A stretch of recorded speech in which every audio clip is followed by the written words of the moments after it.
The centuries roll backward. The dust lifts from the floodplain, and the empire breathes again. Here, between two great rivers, where the Tigris and Euphrates spread their waters across a vast alluvial plain before emptying into the Persian Gulf, something extraordinary once took shape. The air is warm, heavy with the scent of river mud and sun-baked clay. Towering above the flat horizon stands a massive stepped structure, a ziggurat, its mud-brick walls gleaming under golden light, rising from the earth like a stairway between mortals and the heavens. This is Sumer. This is where civilization itself was born. Long before Egypt raised its first pyramid, long before Greece imagined philosophy, a people gathered in these southern marshlands and did what no one had ever done before. They drained swamps and carved irrigation canals through hostile terrain. They planted barley in the rich silt and coaxed abundance from the earth.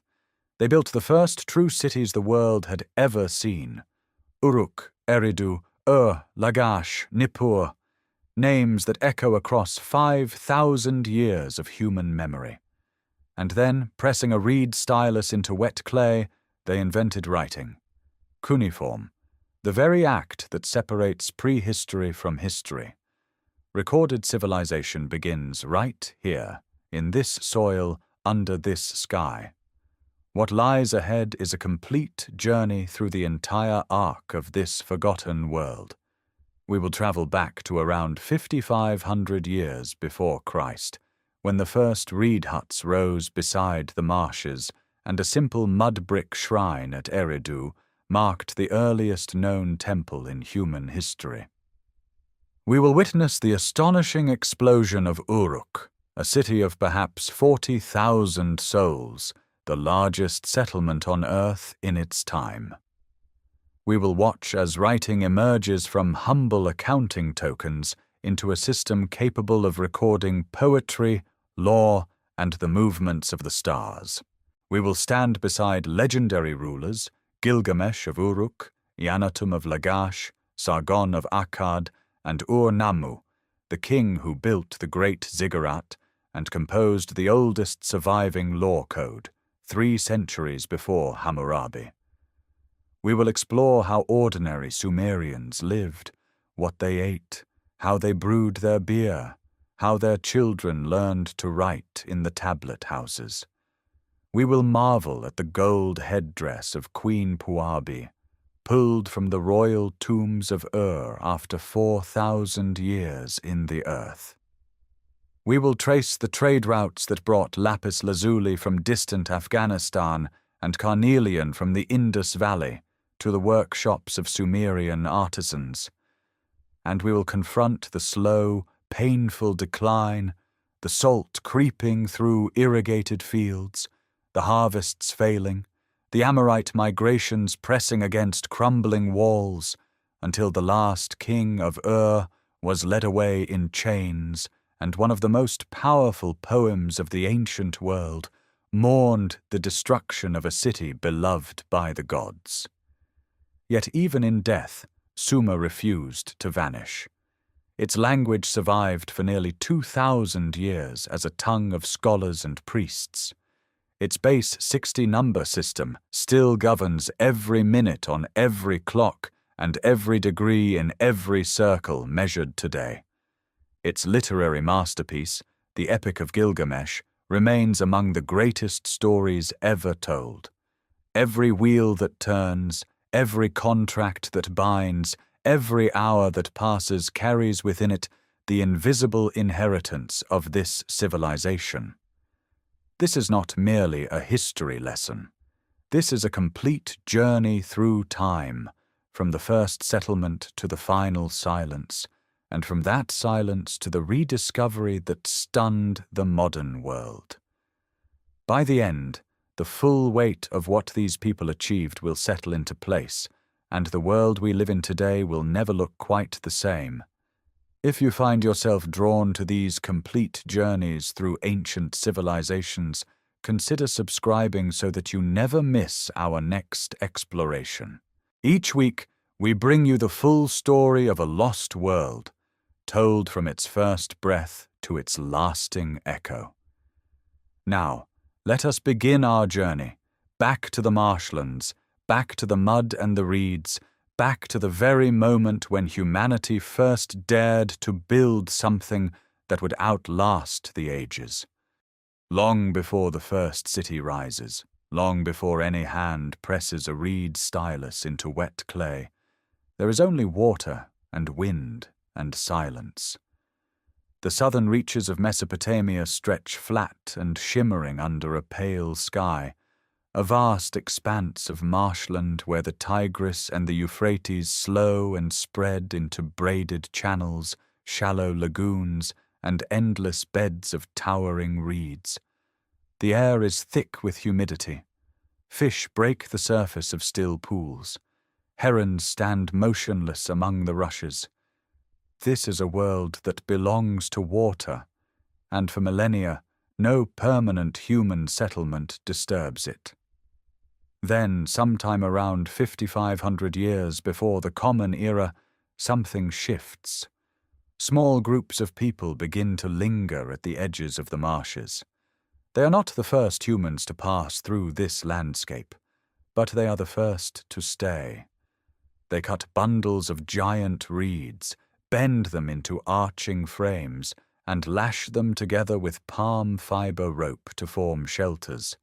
Curved structures remarkably similar to the reed houses that marsh Arabs still build in southern Iraq thousands of years later. These dwellings are temporary at first, seasonal camps for fishing and foraging. But the soil beneath them tells a different story. The alluvial mud deposited by annual floods is extraordinarily fertile. Wild barley and emmer wheat grow along the higher ground between channels. The people begin to plant deliberately, to dig shallow ditches that guide floodwater toward their crops. Irrigation, in its most primitive form, begins here. The settlement that archaeologists call Eridu emerges on a sandy rise overlooking the wetlands. It is modest, a cluster of reed huts, a few mud brick structures, but at its center stands something remarkable. A small rectangular shrine, barely 3 meters on a side, built of sun-dried mud brick on clean sand that has never been built upon before. Inside, a simple offering table faces a niche in the wall. Fish bones are scattered across the floor, left as gifts to whatever power these people believe inhabits this place. This is Temple 1 at Eridu, dating to approximately 5,400 years before the Common Era, and it is the oldest known temple in southern Mesopotamia. It is not grand, it is not decorated, but it establishes a principle that will define Sumerian civilization for 3,000 years. The sacred place, once chosen, is never abandoned. Future temples will be built directly atop this one, layer upon layer, each larger than the last, until a towering ziggurat stands where this humble shrine once held its offering of fish. Across the surrounding lowlands, other Ubaid settlements take root. Their pottery is distinctive. Buff-colored clay painted with dark geometric patterns, chevrons and cross-hatching applied with careful repetition. These vessels appear at sites spread across hundreds of kilometers, evidence of shared cultural traditions among scattered communities. The Ubaid ceramic style becomes the signature of this era, a quiet marker of the first sustained human occupation of the southern floodplain. The people dig longer canals, channeling water farther from the natural riverbanks. Fields of barley expand, surplus grain must be stored, and mud brick granaries appear beside the reed dwellings. With surplus comes the earliest division of labor. Some individuals tend crops, others fish the marshes, Others shape clay into vessels or mold bricks for construction. The foundations of social complexity are being laid in river mud, one sun-dried brick at a time. No one records these changes. No written language exists. But beneath the silence, in the accumulating layers of Eridu and a dozen nameless villages, the preconditions for civilization are quietly assembling. Something shifts around 4,000 years before the Common Era. The scattered villages of the southern floodplain begin to contract, to pull inward like water drawn toward a drain. People abandon smaller settlements and migrate toward a single point on the Euphrates where reed marshes give way to open plain. The place is called Uruk, and within 5 centuries it will become the largest concentration of human beings the world has ever known. The growth is staggering. By roughly 3,500 before the Common Era, Uruk sprawls across an estimated 250 hectares, a vast expanse of mud brick structures, workshops, courtyards, and narrow streets pressed together under the flat Mesopotamian sky. Perhaps 40,000 people live here. Nothing comparable exists anywhere on Earth. No settlement in Egypt, no village in the Indus Valley, no community in China approaches this scale. Uruk is not merely a large town, it is something entirely new, a city. 2 great precincts dominate the skyline. The Inanna district, sacred to the goddess Inanna, contains a complex of monumental buildings unlike anything previously constructed by human hands. Limestone blocks, quarried and transported at enormous cost across a stoneless plain, face the temple walls. Thousands of small clay cones, their ends dipped in black, red, and white pigment, are pressed into wet plaster to create geometric mosaic patterns that shimmer in the heat. These cone mosaics cover entire facades, transforming raw mud brick into surfaces of dazzling color. Nearby, atop a high terrace in the Anu district, the White Temple rises. A rectangular shrine coated in brilliant white gypsum plaster, visible for kilometers across the flat alluvial landscape. Its walls slope inward with a subtle batter. A central cellar holds an altar and offering table. The temple sits upon a raised platform that anticipates the ziggurats of later centuries. The scale of construction demands organized labor on an unprecedented level. Thousands of workers must be fed, coordinated, directed. Beveled rim bowls, crude, mass-produced vessels of a standardized size, appear in enormous quantities throughout the city. They are likely ration containers, used to distribute measured portions of grain or bread to laborers. Their sheer abundance speaks to a system of centralized food distribution, feeding a workforce that no longer grows its own meals. Administration grows more complex with each generation.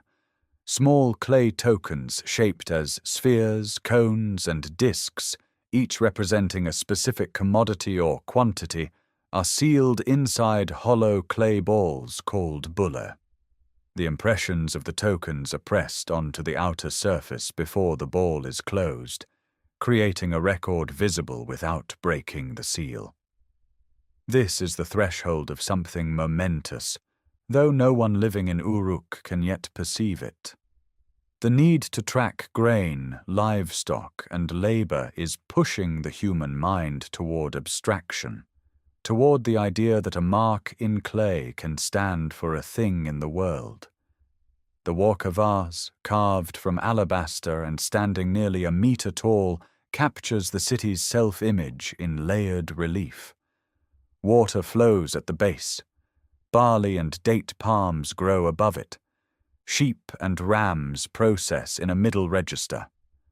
At the top, a figure approaches the goddess Inanna with offerings. The entire composition reads as a cosmology, nature, agriculture, animal husbandry, and divine worship arranged in ascending order, each layer sustaining the one above. It is a portrait of a society that understands itself as a system, an interconnected whole where irrigation feeds grain, grain feeds people, and people serve the gods who guarantee the cycle continues. Uruk's influence radiates outward. Colonies and trading outposts bearing unmistakable Uruk-style material culture appear across Upper Mesopotamia into southeastern Anatolia and along the Iranian plateau. Beveled rim bowls, cylinder seals, and characteristic architectural forms surface hundreds of kilometers from the mother city. Whether this expansion is driven by trade, colonization, or cultural emulation remains debated, but the pattern is clear.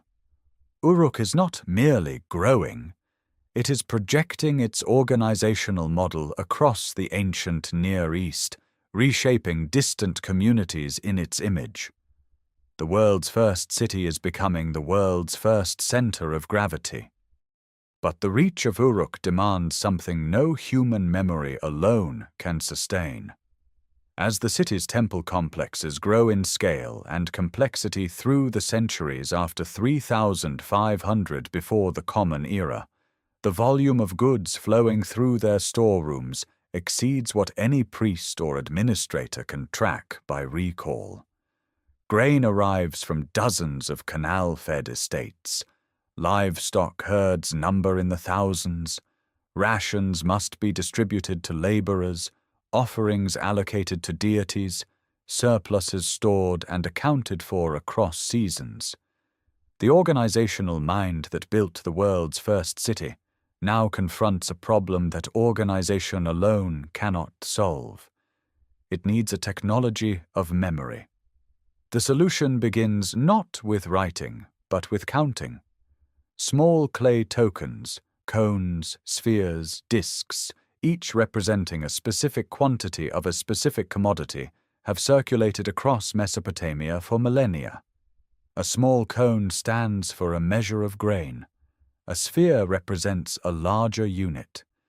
These tokens are ancient, reaching back into the Neolithic, but at Uruk they undergo a transformation. Administrators begin sealing groups of tokens inside hollow clay balls called bulle, then pressing the tokens into the outer surface before enclosure, so the contents can be verified without breaking the seal. The impression on the outside mirrors what lies within. It is a redundancy, a check against fraud, and it contains the seed of something revolutionary. The critical leap happens when someone realizes the impressions on the surface make the tokens inside unnecessary. A flat piece of clay bearing pressed marks can record the same information as a sealed ball of tokens, more efficiently and more durably. The tablet is born. At Uruk Level 4, in deposits dating to roughly 3,300 before the Common Era, archaeologists have recovered approximately 5,000 of these archaic tablets, the largest cache of early writing on Earth. They are small, palm-sized pieces of clay, their surfaces covered with pictographic signs pressed or incised with a cut reed. The signs are not language in the way a sentence is language.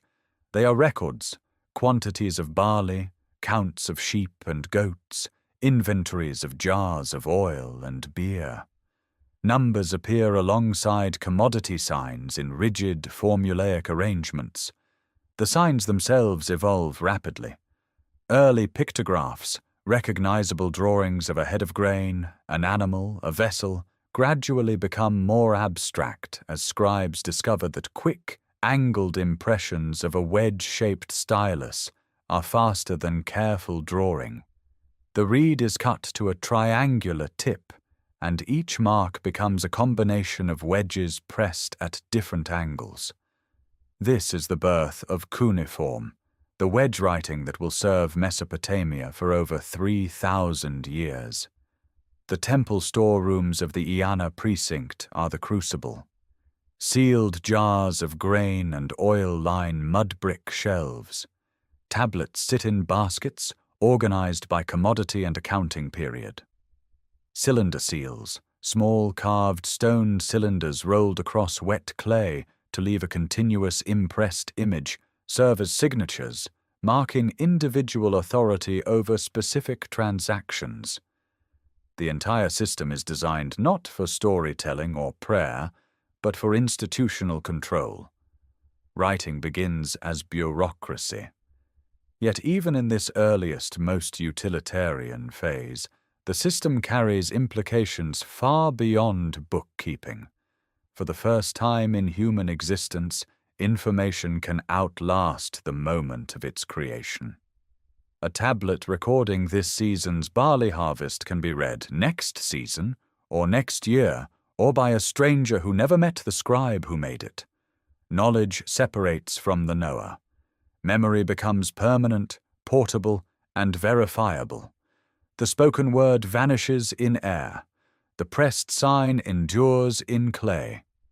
By roughly 3100 before the Common Era, the proto-cuneiform system encompasses over 700 distinct signs.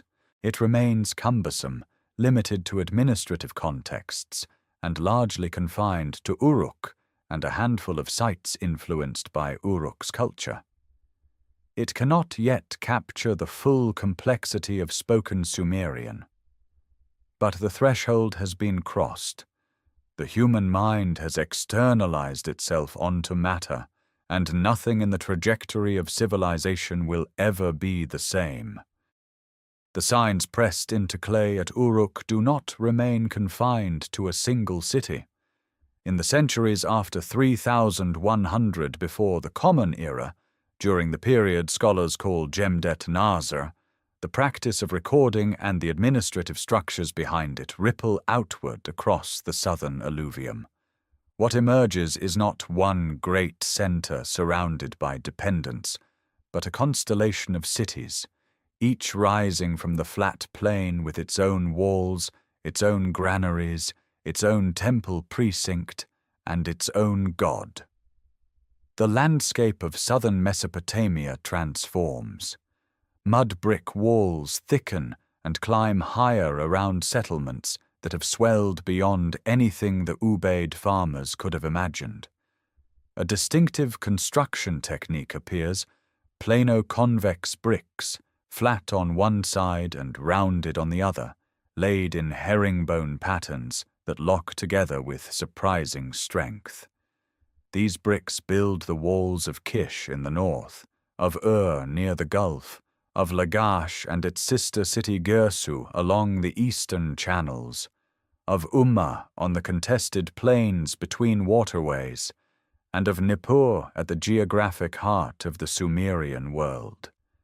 Each city crystallizes around a temple complex that functions simultaneously as the house of a deity, the administrative nucleus of the economy, and the gravitational center of civic identity.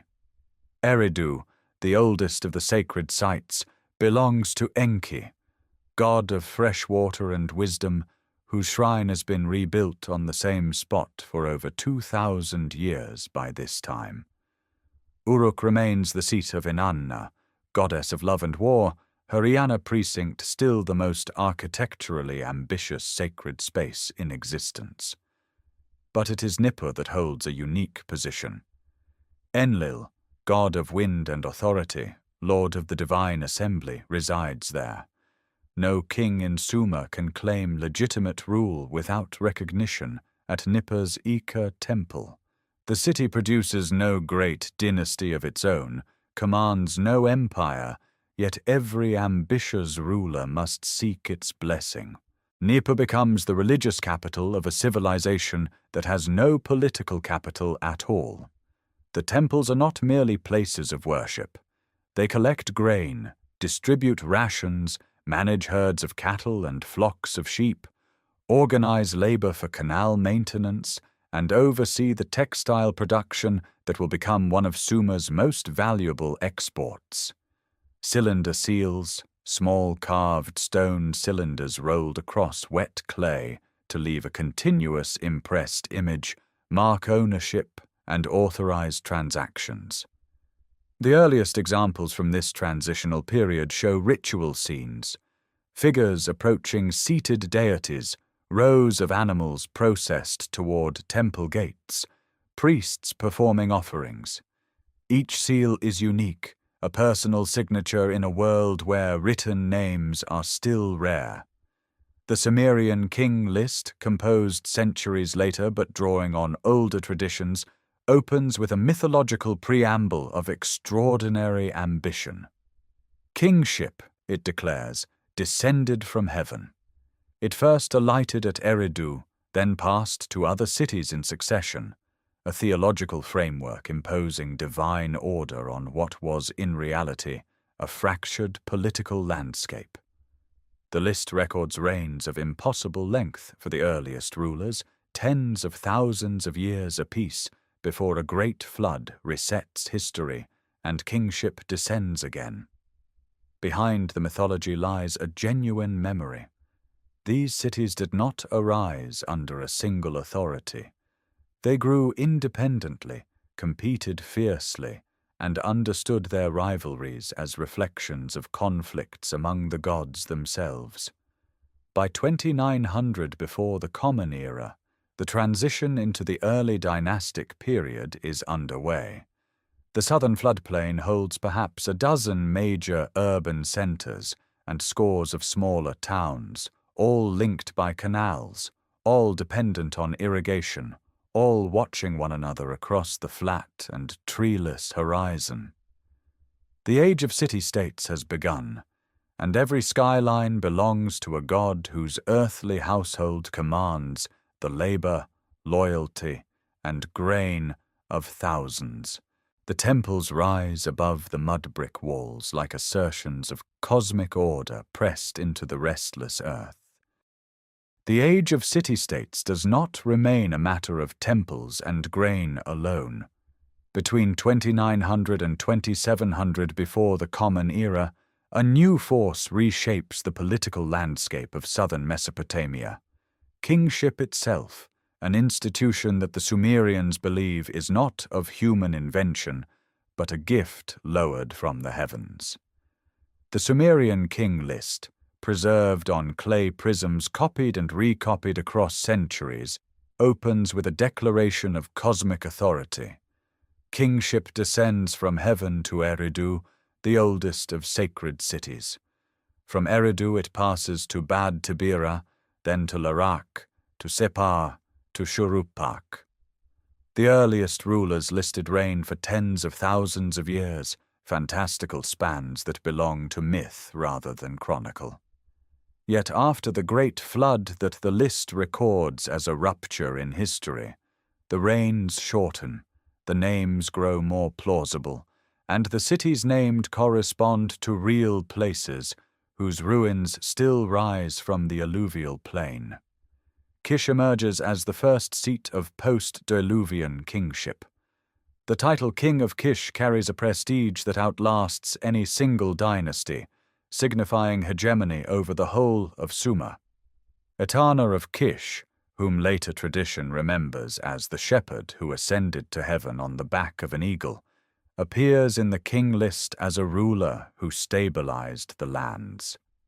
Whether a historical figure embellished beyond recognition or a mythological archetype grafted onto a royal genealogy, Etana represents the moment when political authority begins to crystallize around individual men rather than temple institutions alone. At Uruk, Meskiagasha is listed as the son of the sun god Utu, a ruler who enters the sea and ascends the mountains. His successor Enmerkar campaigns against distant Arata, a city somewhere in the Iranian highlands, in tales that later scribes will shape into elaborate literary epics. These are not verifiable histories. They are the memories a civilization constructs to explain its own power. What archaeology confirms is the intensification of warfare. Fortification walls thicken around major cities during this period. Copper spearheads, mace heads of polished stone and narrow-bladed daggers appear in increasing quantities. Destruction layers at multiple sites reveal burning and collapse consistent with military assault. The flat, open terrain of the floodplain offers no natural defenses. Cities that cannot wall themselves effectively are vulnerable to any neighbor with ambition and bronze. Royal inscriptions begin to appear on stone vessels and clay cones, brief and formulaic but unmistakable in their purpose. A ruler names himself, names his city, names the god he serves, and declares what he has built or conquered. These are the earliest voices of individual political authority in the historical record, scratched into durable materials so that the gods and future generations will remember. The king list imposes a tidy sequence. Kingship passes from one city to another in orderly succession. The reality is messier. Multiple cities likely claim supremacy simultaneously, each dynasty asserting legitimacy while rivals do the same. Kish and Uruk and Ur all appear as seats of kingship in overlapping periods, their rulers competing not only with armies but with claims of divine favor. Nippur, home of Enlil, chief among the gods, holds a unique position. It is not itself a seat of kingship, yet recognition at Nippur confers legitimacy that no military victory alone can provide. To rule Sumer, a king must be acknowledged in Enlil's temple. This principle endures for centuries, binding political ambition to religious sanction in a relationship that no ruler can afford to ignore. The semi-legendary kings of this era, Etana, Meskiagasha, Enmerkar, stand at the threshold where myth dissolves into history. Behind them lies the age of gods and impossible reigns. Ahead lies the age of documented dynasties, border wars, and royal monuments carved in stone. Kingship, once descended from heaven, now belongs to men who must defend it with walls of mud brick and weapons of copper against every rival city watching from across the flat and endless plain. Among those men who must defend kingship with copper and mud brick, one figure emerges from the haze of early dynastic Uruk, whose name will outlast every wall he builds. Gilgamesh, listed as the fifth king of Uruk's first dynasty on the Sumerian king list, likely rules around 2700 before the Common Era. The king list assigns him a reign of 126 years, a number that belongs to the language of legend rather than chronicle. But beneath the mythic inflation lies a historical ruler whose impact on Uruk is measurable in baked earth and defensive architecture. The walls attributed to Gilgamesh encircle the city for approximately 9 kilometers, a circuit of mud brick fortification enclosing an urban area that remains among the largest in the ancient world.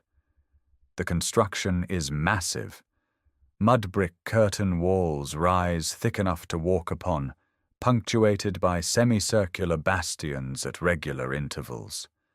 The labor required to raise such defenses implies a ruler capable of commanding thousands of workers, organizing their rations, directing their placement along a perimeter that traces the full boundary of a city, housing tens of thousands of inhabitants. These are not symbolic barriers. They are military infrastructure on a scale unprecedented in Sumer, designed to repel the armies of rival city-states whose ambitions grow sharper with each passing generation. Within those walls, the Iana district continues to dominate the urban landscape. The temple precinct sacred to Inanna sprawls across hectares of consecrated ground, its courtyards and sanctuaries rebuilt and expanded across centuries. Monumental facades of mud brick rise above the surrounding residential quarters, their surfaces still bearing traces of cone mosaic decoration from earlier periods. The relationship between palace and temple remains fluid in this era, with royal authority and religious function intertwined in ways that later centuries will gradually separate. Gilgamesh himself, according to later tradition, claims divine parentage, the goddess Ninsun as his mother, a genealogy that places him at the intersection of mortal kingship and sacred power. Cylinder seals carved during this period across Sumer depict scenes of heroic combat that resonate with themes later woven into the Gilgamesh tradition. Muscular figures grapple with lions and bulls, subdue wild creatures, and stand in postures of triumph that suggest a culture already fascinated by the ideal of the warrior king who masters the untamed world. Whether these images depict Gilgamesh specifically remains uncertain, but they reveal the visual vocabulary from which his legend will draw its imagery for millennia. The oral traditions taking shape during and after his reign carry extraordinary weight. Sumerian poems composed centuries later, some surviving on tablets from the old Babylonian period around 1800 before the Common Era, describe Gilgamesh's conflicts with Aga of Kish, his journey to the cedar forest, his grief over the death of his companion Enkidu. These compositions preserve the memory of a ruler who becomes the protagonist of the world's first great literary epic, a narrative eventually compiled in Akkadian as the Epic of Gilgamesh, which will travel across Mesopotamia, reach the library of Ashurbanipal at Nineveh, and survive into modernity as the oldest extended work of literature known to humanity. Yet in 2700 before the Common Era, all of that lies far in the future. What exists now is a walled city on the alluvial plain, a king whose name is spoken with reverence and fear, and a culture beginning to understand that some lives demand retelling. The walls of Uruk stand as testimony to organized power. The stories gathering around their builder testify to something else entirely: the human need to make meaning from mortality, to ask whether even the mightiest king can escape death. That question, born in the mud and heat of southern Mesopotamia, will echo through every civilization that follows. A century and a half after the walls of Uruk rise under their legendary builder, the city of Ur enters an era of astonishing wealth. Between roughly 2600 and 2450 before the Common Era, the rulers of Ur command resources that dwarf anything previously accumulated in southern Mesopotamia. Gold arrives from distant sources. Lapis lazuli travels thousands of kilometers from the mountains of Badakhshan in northeastern Afghanistan. Carnelian comes from the Indus region, and silver flows from Anatolia. All of it converges on a single city at the edge of the marshlands, where the Euphrates bends close to the Persian Gulf. Beneath the surface of Ur lies a cemetery of extraordinary density. Approximately 1,850 burials occupy a compact area southeast of the Great Temenos. Most are simple interments, bodies wrapped in reed matting, accompanied by a few ceramic vessels. But 16 tombs are different. These are stone-built or brick-lined chambers sunk deep into the earth, furnished with objects of such refinement that they redefine what is understood about early dynastic Sumer. The tomb identified as belonging to Queen Puabi, her name and title preserved on a small cylinder seal of lapis lazuli found near her shoulder, contains a headdress of hammered gold leaves, rings of gold ribbon, and strands of lapis and carnelian beads cascading from an elaborate comb. A golden cup rests near her hand. Her upper body is draped in a beaded cape of gold, lapis, carnelian, and agate arranged in dense geometric rows. The craftsmanship is precise and deliberate, each bead drilled and strung with a patience that speaks of specialized artisans working exclusively for the elite. Yet the most unsettling discovery lies not in the gold, but in the bodies surrounding it. In the great death pits adjacent to the royal chambers, dozens of attendants lie in orderly rows. Soldiers wear copper helmets and carry spears. Women wear elaborate headdresses of gold and silver. A musician slumps beside a magnificent lyre, its sounding box adorned with a bull's head, cast in gold with a beard of lapis lazuli. These individuals appear to have gone willingly into the earth, possibly consuming a sedative before the pit was sealed and covered with soil. No signs of violence mark their bones. The implication is mass ritual sacrifice on a scale unmatched elsewhere in Sumerian archaeology. Among the objects recovered, 2 stand as masterworks of early civilization. The ram in the thicket, actually a goat standing upright against a flowering tree, is built on a wooden core overlaid with gold leaf, lapis lazuli, and shell, its fleece rendered in individually carved pieces of white shell and lapis. The standard of a hollow wooden box inlaid with panels of shell, red limestone, and lapis lazuli set in bitumen, depicts 2 narrative scenes. One side shows war, 4-wheeled chariots drawn by onagers trampling enemies, soldiers leading bound captives. The other shows peace, a banquet scene with seated figures drinking, servants carrying goods, animals driven in procession. Together they offer the most complete visual record of early dynastic Sumerian society yet discovered. These tombs reveal a civilization where surplus wealth has concentrated into the hands of a ruling class, powerful enough to take servants, musicians, and guards into death. The theological reasoning behind this practice remains debated, but the material evidence is unambiguous. In this period is not merely prosperous. It is a city where the boundary between the living and the dead is crossed with ceremony, where gold and lapis accompany the powerful into the underworld, and where the labor of artisans produces objects whose beauty will survive 45 centuries of burial beneath the alluvial plain of southern Mesopotamia. While buries its rulers in gold, a city 50 kilometers to the northeast begins its own ascent to power. Lagash, situated along a network of canals fed by the Tigris, controls some of the richest agricultural land in southern Mesopotamia.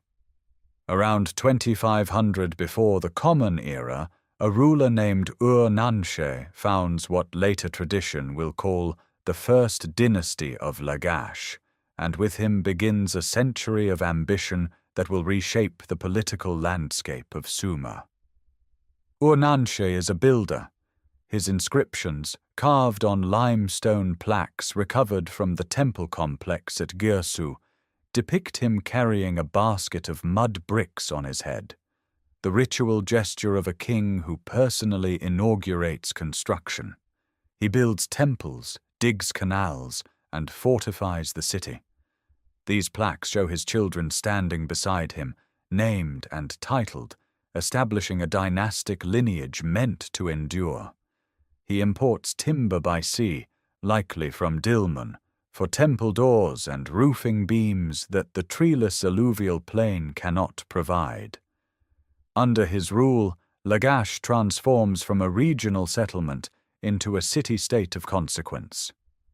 But it is his grandson Eannatum who carries Lagash to military supremacy. The cause of war is ancient and specific. The Gwedena, a fertile plain lying between Lagash and its neighbor Umma. Both cities claim this land. The dispute over its boundary has festered for generations, arbitrated and re-arbitrated by the religious authority of Nippur, yet never resolved. Umma's ruler violates the agreed border, and Eannatum responds with force. The battle that follows is commemorated on the stele of the vultures, one of the most important military monuments of the ancient world. Carved in limestone around 2450 before the Common Era, the stele survives in fragments recovered from Girsu. On one side, the god Ningirsu holds a net filled with the crushed bodies of Lagash's enemies, divine sanction made visible in stone. On the other side, Eannatum leads his soldiers in tight formation, shields overlapping, spears leveled forward. This is the earliest known depiction of phalanx warfare, disciplined infantry advancing as a unified wall of bronze and leather. Fallen enemies lie beneath their feet. Vultures carry severed heads across the upper register, giving the monument its modern name. Eannatum does not stop at Umma. His inscriptions claim victories over Uruk, Kish, and even Elam to the east. He digs a boundary ditch between Lagash and Umma, marking the contested frontier with inscribed stones that invoke divine curses upon anyone who transgresses. For a brief period, Lagash exercises a hegemony over much of Sumer that no single city-state has achieved since the semi-legendary rulers of Kish. The infrastructure sustaining this power is hydraulic. Lagash's canal system channels water across thousands of hectares of barley fields, generating the agricultural surplus that feeds soldiers, supports temple personnel, and finances construction. The Girsu temple complex, dedicated to Ningirsu, patron god of Lagash, functions as both spiritual center and economic engine, collecting offerings, managing land, and redistributing grain. Administrative tablets from this period record harvests, labor assignments, and ration distributions with meticulous precision. Yet the very intensity of Lagash's rivalry with Umma reveals a structural truth about Sumerian civilization in this era. No city-state possesses the resources to maintain permanent dominion over its neighbors. Eannatum's conquests are real but temporary. Within a generation, Umma will challenge the boundary again. Lagash's own dynasty will fracture through internal succession disputes. The cycle of border war, treaty, violation, and renewed conflict defines the early dynastic political order, a system of sovereign cities locked in perpetual competition over water, land, and the divine favor that legitimizes both.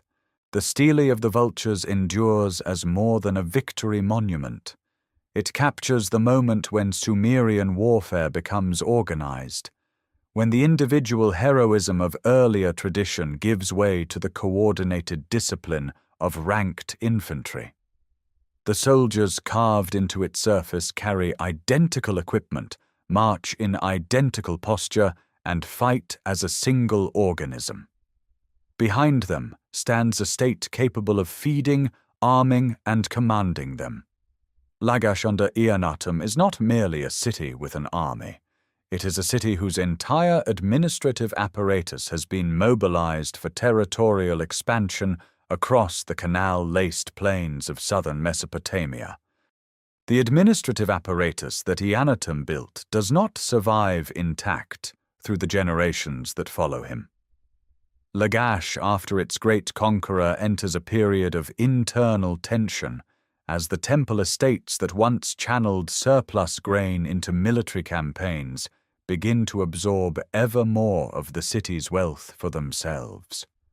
By the middle of the 24th century before the Common Era, the priesthood of Lagash has expanded its control over land, labor, and livestock to a degree that strains the relationship between temple and populace. Oxen belonging to the god Ningirsu graze on fields that once sustained independent families. Temple administrators levy fees on burials, on divorce proceedings, on the shearing of sheep. The institution meant to mediate between humanity and the divine has become an instrument of extraction. Into this crisis steps Uruinimgina, who takes power in Lagash around 2350 before the Common Era. His inscriptions, recovered from the temple complex at Girsu, describe a city in need of restoration. He does not frame his actions as innovation, but as return, a recovery of older, more just arrangements that corruption has displaced. His reform texts, pressed into clay cones and foundation deposits, record specific abuses and their remedies. He reduces burial fees. He eliminates the inspectors who had imposed arbitrary charges on fishermen and farmers. He declares that the powerful shall not commit injustice against the orphan and the widow.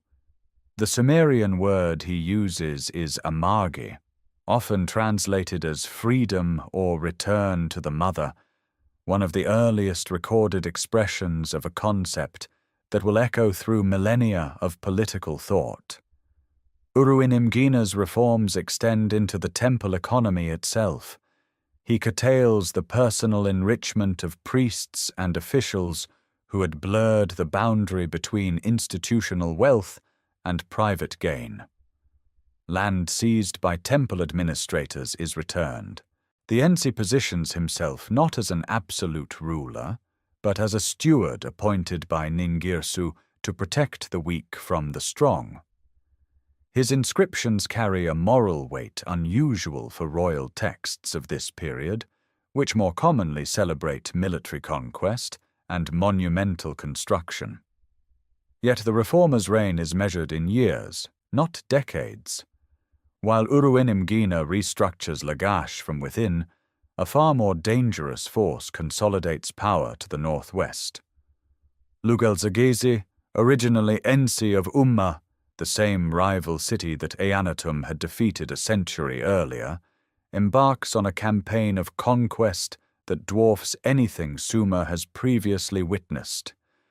He overthrows the ruling house of Uruk, claims its throne, and then turns his armies toward Lagash. The assault is devastating. Inscriptions attributed to Uruinimgina's scribes describe the destruction in terms of sacrilege. Temples burned, statues toppled, offerings scattered. Girsu, the administrative heart of Lagash, suffers destruction layers visible in the archaeological record. The reformer king vanishes from history, his fate unrecorded. Lugalzagesi installs himself at Uruk and dedicates a great stone vase at the Eka temple in Nippur, inscribing upon it a claim of breathtaking ambition. He declares that Enlil, king of all lands, has granted him dominion from the lower sea to the upper sea, from the Persian Gulf to the Mediterranean. For the first time, a Sumerian ruler articulates the concept of universal kingship, a single sovereign authority stretching across the entire known world. He holds this claim for perhaps 25 years, controlling a network of formerly independent city-states through a combination of military force and religious legitimacy secured at Nippur. The unification is fragile. Lugalzagesi governs not a centralized empire, but a loose confederation of cities bound by his personal authority and military reputation. The administrative infrastructure of individual city-states remains largely intact beneath his overlordship. The deeper structures of Sumerian civilization, its temple economies, its scribal traditions, its canal-dependent agriculture, continue to function as they have for centuries. But the political landscape has shifted irreversibly. The era of fully sovereign city-states competing as equals across the alluvial plain is ending.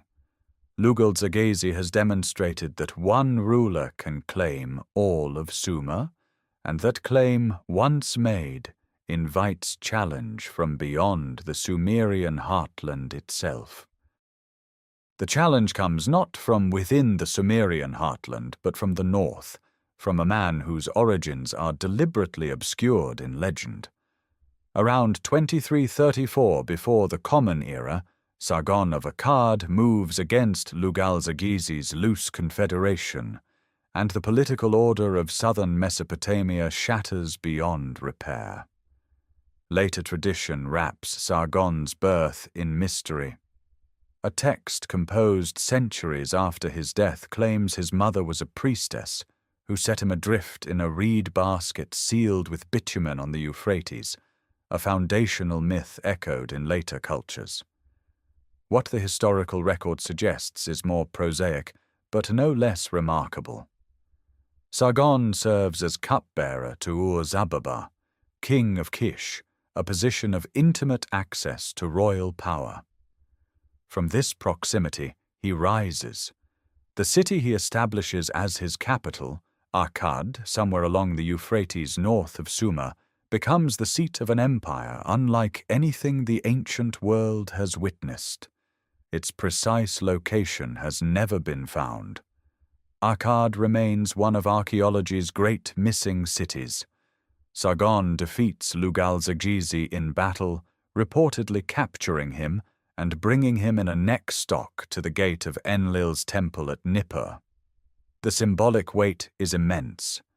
Nippur confers religious legitimacy on rulers of the alluvial plain, and Sargon claims that legitimacy for himself. He then turns on the Sumerian city-states one by one. Lagash, Umma, Uruk, their walls are dismantled, their independent rulers replaced by Akkadian governors loyal to the throne. Sargon's inscriptions claim he washed his weapons in the Lower Sea, the Persian Gulf, after subduing the south. But his ambitions extend far beyond Sumer.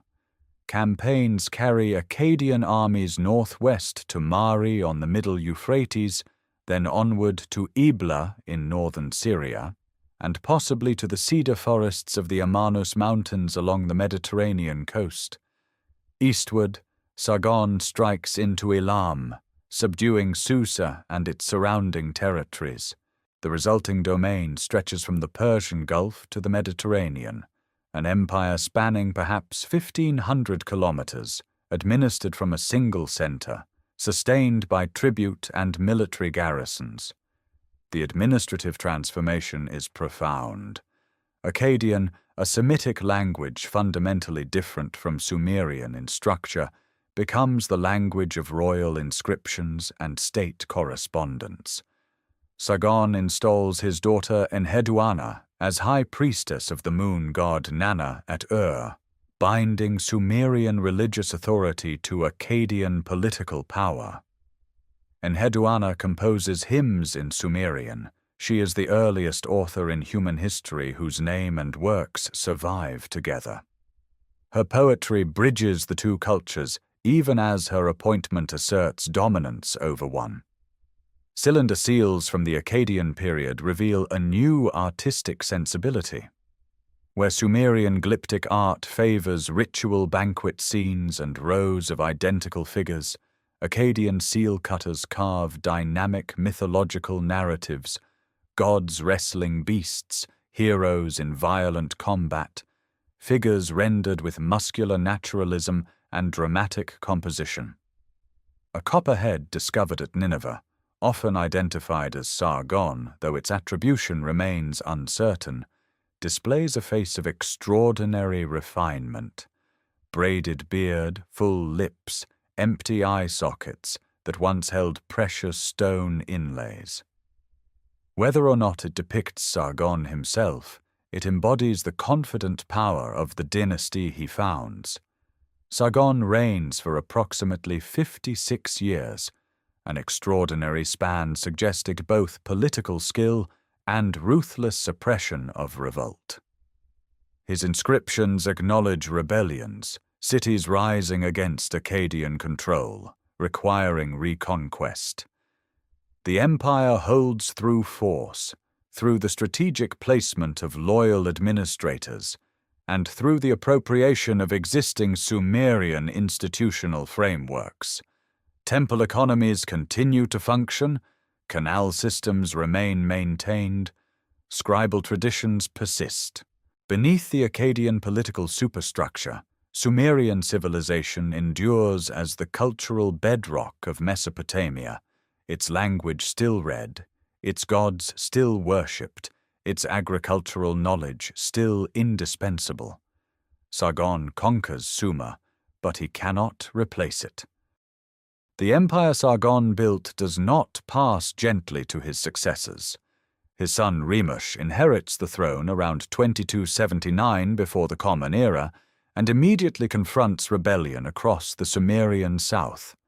The cities of Ur, Umma, Lagash, and Adab rise in coordinated revolt, sensing vulnerability in the transition of power. Remush responds with devastating force. His own inscriptions record tens of thousands of casualties and prisoners, numbers that, even accounting for royal exaggeration, suggest campaigns of extraordinary violence. The Sumerian cities are brought to heel, their walls breached, their governors replaced. Remush extends Akkadian authority into Elam, campaigning across the Zagros foothills to secure the empire's eastern frontier. Yet his reign lasts barely 9 years. Later tradition holds that he dies at the hands of his own courtiers, killed with their cylinder seals pressed into service as crude weapons. His brother Manishtushu succeeds him and faces similar challenges. The pattern reveals itself. Each succession triggers revolt. Each revolt demands reconquest. Manishtushu campaigns in the Persian Gulf region, crossing the sea to secure copper sources along the coast of Magan. He purchases vast tracts of agricultural land in northern Babylonia, documented on a large diorite monument known as the Manishtushu Obelisk, consolidating royal economic power on an unprecedented scale. He too is reportedly murdered by palace conspirators after a reign of roughly 15 years. It is Manishtushu's son who transforms the dynasty from a military enterprise into something approaching a theology. Naram-Sin ascends the throne around 2254 before the Common Era and reigns for approximately 36 years, during which the Akkadian Empire reaches its greatest territorial extent and its most radical ideological expression. Early in his reign, a coordinated uprising known as the Great Revolt engulfs the empire. Cities across Sumer, the Zagros, and northern Mesopotamia rebel simultaneously. Naram-Sin crushes them all, campaign by campaign, and emerges not merely victorious, but transfigured. He takes a step no Mesopotamian king has taken before. He writes the divine determinative before his own name, declaring himself a living god. The victory stele of Naram-Sin, carved in pink limestone, stands as one of the ancient world's supreme artistic achievements. The king ascends a wooded mountain in triumph, his body larger than all other figures, his horned helmet marking divine status. Defeated lullaby warriors tumble beneath his feet. 2 solar discs shine above him. The composition abandons the rigid horizontal registers of earlier Sumerian art in favor of a dynamic diagonal arrangement that draws the eye upward toward the godlike sovereign. This is not merely political propaganda. It represents a revolution in visual storytelling, an Akkadian artistic sensibility that prizes naturalism, movement, and individual heroic presence over the communal formality of Sumerian tradition. Across the empire, Akkadian cylinder seals undergo a parallel transformation. Seal cutters achieve extraordinary refinement, carving scenes of mythological combat with muscular precision, heroes grappling with water buffalo, divine figures wrestling serpents.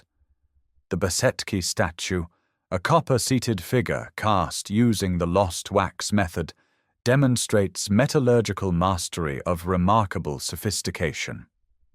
Akkadian garrisons occupy Sumerian cities, their administrative tablets written in Akkadian script, their governors answering directly to the capital. Naram-Sin campaigns from the cedar forests of the Amanus Mountains to the highlands of Elam, from the upper Tigris to the shores of the Persian Gulf.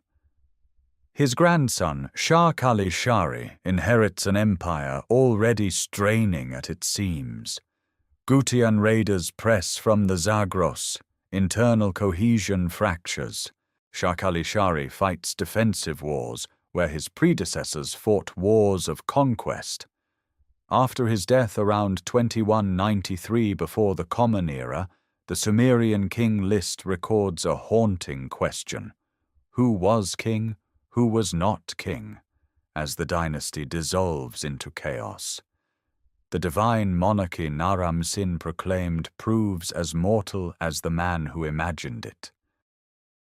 The chaos that follows Shah-Kali-Shari's death around 2193 before the Common Era is not a single catastrophic event, but a slow unraveling, like irrigation channels silting shut one by one until the fields they fed turn to dust. The Akkadian administrative network, built on garrisons and appointed governors, loses its center of gravity. Provincial officials who once answered to a divine king now answer to no one. The great city of Akkad itself, seat of Sargon's dynasty, fades from the record so completely that its location remains unknown to modern archaeology. An empire that stretched from the Gulf to the Mediterranean simply ceases to cohere. Into this vacuum descend the Gutians. They are a highland people from the Zagros Mountains to the east, and the Sumerian literary tradition remembers them with undisguised contempt. People who know no grain, who know no house, who behave like animals. The Sumerian king list assigns approximately 21 Gutian kings to a span of roughly 80 years, though the sequence is confused and some names appear corrupt. Their rule, such as it is, leaves almost no monumental inscriptions, no grand building programs, no administrative archives comparable to what the Akkadians produced. The archaeological record thins dramatically. Excavated sites across central and northern Mesopotamia show disruption in occupation layers, abandoned public buildings, a contraction of bureaucratic activity. The Gutian period is defined less by what it contains than by what it lacks, yet the darkness is not uniform. Southern Mesopotamia tells a different story. The city-state of Lagash, governed by its own local rulers bearing the traditional title of Ensi, continues to function with remarkable vitality throughout the Gutian interregnum. Temple construction proceeds. Canal maintenance does not lapse. Administrative tablets from Gersu, the administrative capital of the Lagash state, document grain harvests, labor assignments, and livestock management with the meticulous detail that characterizes Sumerian bureaucracy at its most disciplined. Lagash appears to have maintained effective independence, paying nominal tribute to Gutian overlords while preserving its own institutions intact. Other Sumerian cities endure in similar fashion. Uruk, and Nippur do not vanish from the record entirely. Local cult practices continue. Scribes still press reed styluses into wet clay. The intellectual infrastructure of Sumerian civilization, its temple economies, its scribal traditions, its religious calendar, proves more resilient than the political superstructure imposed upon it. The Gutians control territory but do not build a state. They extract resources without creating the administrative machinery to sustain extraction over generations. The contrast is instructive. Akkadian imperial power depended on centralized authority radiating outward from a single capital. When that capital failed, the system collapsed. Sumerian urban life, rooted in the older pattern of independent city-states, each bound to its patron deity and sustained by its own canal network, possessed a decentralized resilience that no foreign conquest could easily destroy. The temples of Enlil at Nippur, of Enki at Eridu, of Nana at Ur, these institutions had existed for 1,000 years before Sargon and would outlast his dynasty by millennia. The Gutian period lasts roughly from 2193 to 2112 before the Common Era. It is a twilight era, poorly documented, often dismissed. But beneath the apparent stagnation, Sumerian culture is quietly gathering strength. In Lagash, a succession of capable rulers maintains order, commissions statuary, and expands temple complexes. The artistic and literary traditions that will flower spectacularly in the decades ahead are being nurtured in these very years, in workshops and scribal schools that never closed their doors. The highland conquerors who swept down from the Zagros passes hold nominal dominion over a civilization they cannot comprehend, and that civilization waits with the patience of river clay for the moment when it will reassert itself. That moment arrives in the person of Gudea, who assumes the title of Ensi of Lagash around 2144 before the Common Era. He does not claim the title of king, he does not wage wars of conquest, he builds, and in building he creates one of the most extraordinary cultural achievements in all of Sumerian history, a flowering of art, architecture, and literary expression that emerges from the shadow of Gutian occupation like a lotus rising from dark water. Gudea's capital is Girsu, the administrative heart of the Lagash state, where temple complexes already stand from earlier dynasties. But Gudea envisioned something far grander. A divine dream commands him to construct the Aninu, a temple worthy of Ningirsu, the warrior god who protects Lagash. 2 large clay cylinders, inscribed in some of the most exquisite literary Sumerian ever composed, describe the entire process in extraordinary detail. Gudea dreams of a gigantic figure whose head touches the sky, with wings like a divine storm bird and a flood wave at its base. Temple priests and diviners interpret the vision. The god demands a house, and Gudea obeys with absolute devotion. The materials required for the Aninu reveal the astonishing reach of Sumerian trade networks, even during this period of supposed decline. Cedar timber arrives from the Amanus Mountains in distant Lebanon. Diorite, a dense black stone of remarkable hardness, is shipped from Margan across the waters of the Persian Gulf. Gold comes from sources far to the south or east. Copper, carnelian, and other precious materials flow into Girsu from multiple directions, carried by donkey caravan and boat along routes spanning thousands of kilometers. Gudea commands these resources not through military force, but through diplomatic relationships and commercial exchange, evidence that Lagash, under his rule, operates as a prosperous and well-connected state, despite nominal Gutian overlordship. The diorite itself becomes the medium for Gudea's most enduring legacy.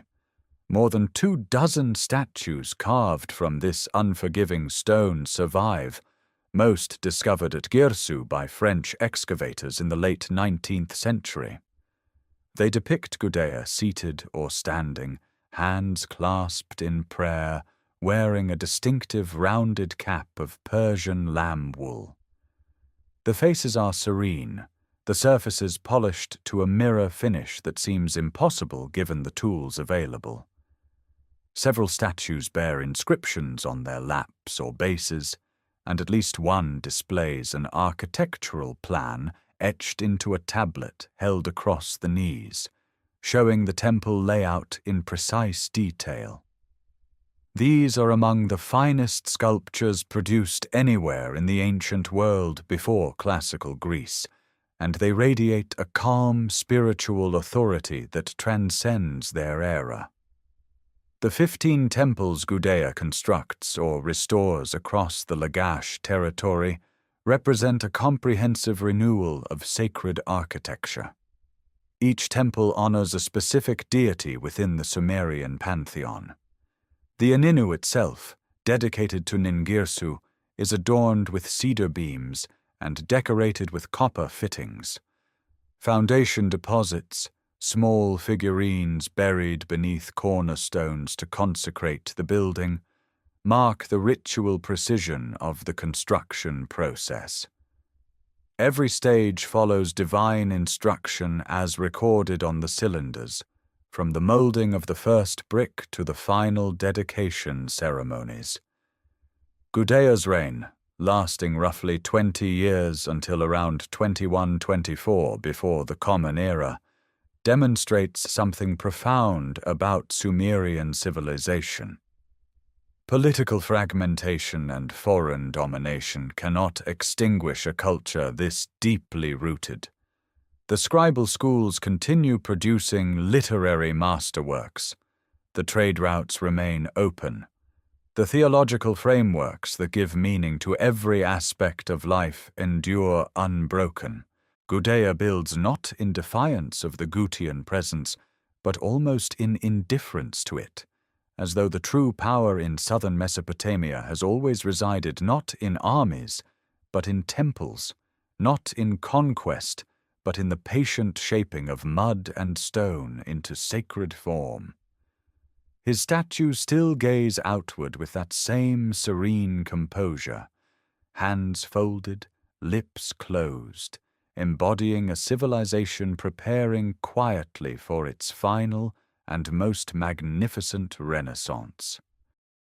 That renaissance begins not in Ur, but in Uruk, where a man named Utu-Hegal seizes the throne and turns the full force of Sumerian resentment against the Gutian occupiers.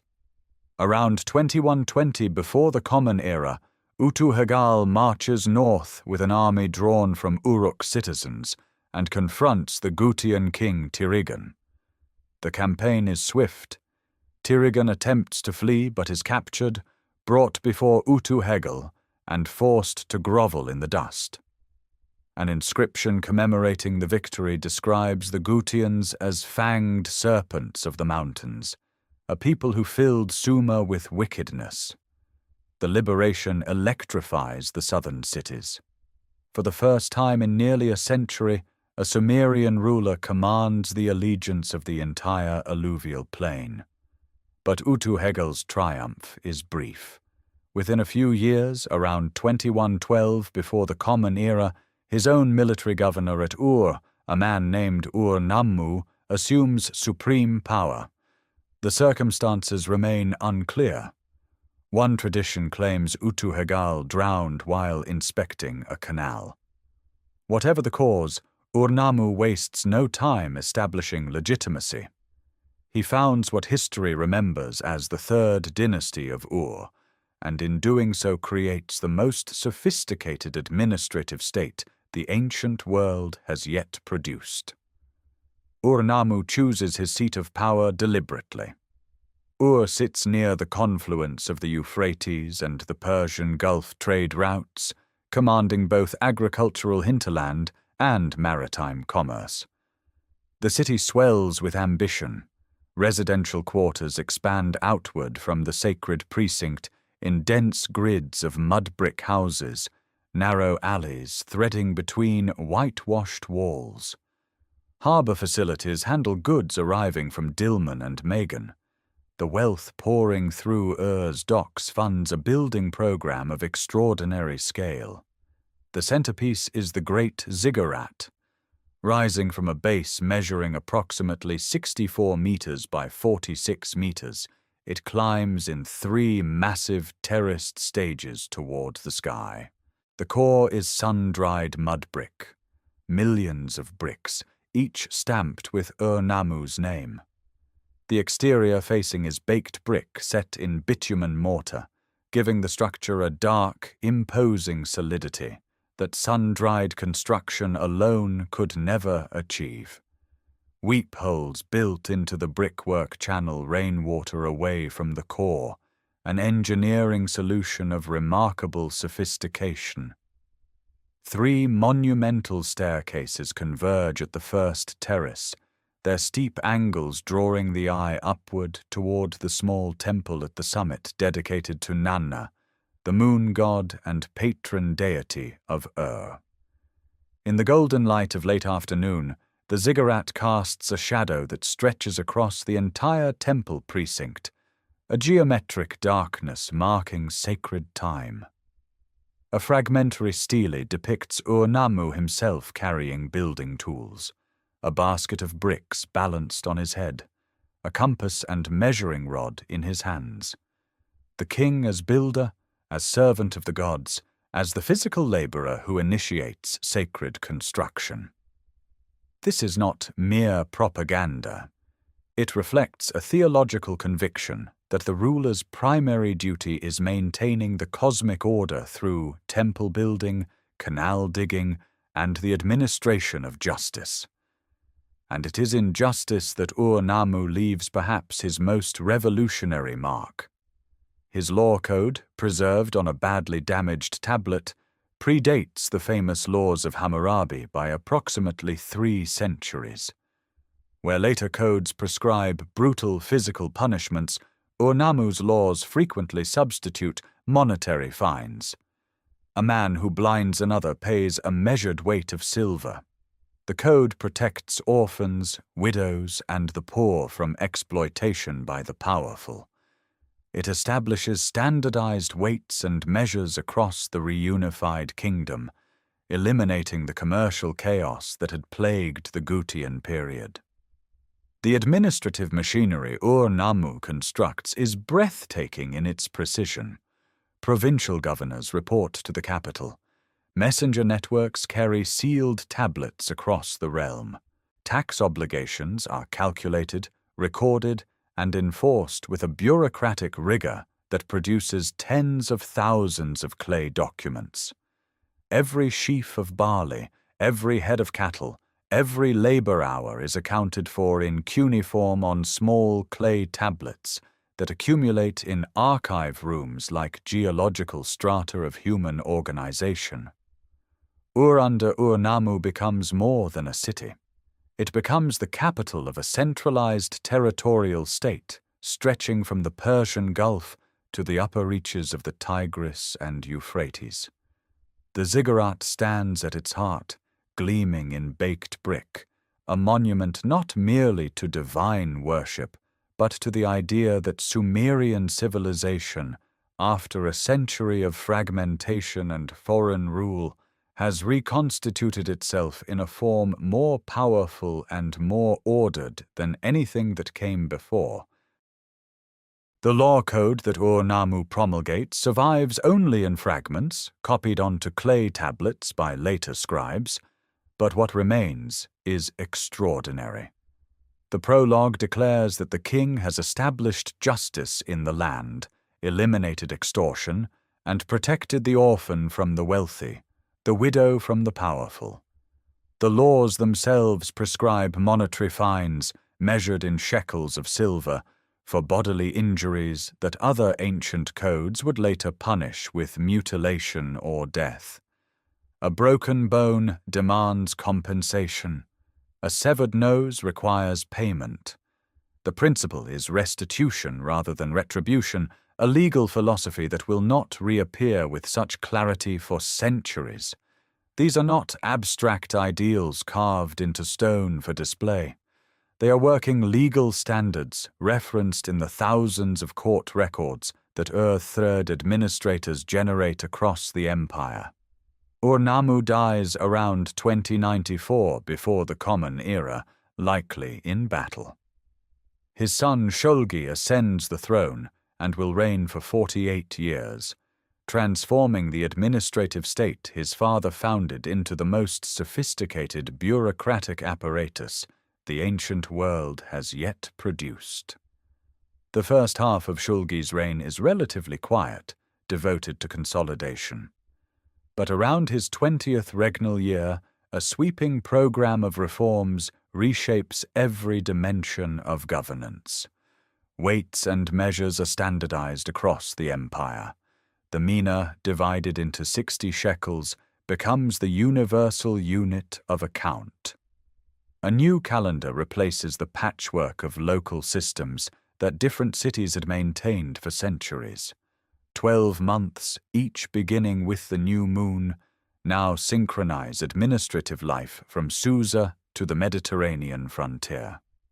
The Bala system emerges as the engine of imperial redistribution. Each province is assigned rotating obligations to supply the central temples and state institutions at Nippa and with livestock, grain, leather, reeds, and labor. Tens of thousands of tablets record these transfers with obsessive precision. The breed and condition of each animal, the exact quantity of barley measured in standardized vessels, the name of the official responsible. Archive rooms at Dreham, the livestock redistribution center near Nippur, yield tablets by the thousands, each one a small window into a system of resource management operating at a scale unprecedented in human history. Shulgi also does something no Sumerian king before him dared. Around his 20th year, he declares himself divine, adding the star-shaped determinative reserved for gods before his name in official inscriptions. Royal hymns composed in exquisite literary Sumerian celebrate his physical prowess, his wisdom, his mastery of every scribal art. These hymns claim he can run from Nippur to Ur and back in a single day, a distance of roughly 160 kilometers, a feat meant to demonstrate superhuman endurance. Temples receive offerings in his name. His deification is not merely vanity, it is administrative theology, binding the empire's religious and political hierarchies into a single system with the king at its apex. The scribal academies, the adaba, or tablet houses, flourish under this regime. Young men enter as students and spend years mastering the wedge-shaped signs of cuneiform, copying lexical lists that catalogue the Sumerian vocabulary in meticulous thematic categories: wooden objects, reed objects, vessels, fish, birds, professions. They learn mathematics in base 60, solving problems involving field areas, canal volumes, and labor allocation. They memorize literary compositions, hymns, proverbs, mythological narratives that preserve the intellectual heritage of Sumer in standardized written form. The adaba produces not only scribes, but the administrative class that holds the empire together, men trained to quantify, record, and regulate every transaction that sustains urban civilization.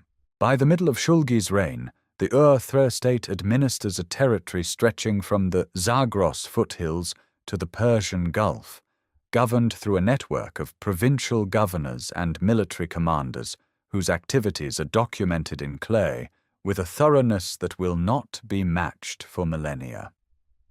The system is magnificent in its ambition and its detail, a civilization that has learned to write its own existence into permanence. The rooms where this knowledge takes shape are modest structures of mud brick, their floors packed earth, their furnishings little more than low benches and baskets of damp clay. These are the adaba, the tablet houses, and within their walls the Ur-3 state reproduces itself generation after generation. Nippur yields the richest evidence of these institutions, where thousands of student exercise tablets accumulate in discarded heaps, their surfaces covered in the hesitant wedge impressions of young hands learning to press reed into clay with precision. The curriculum is merciless in its structure.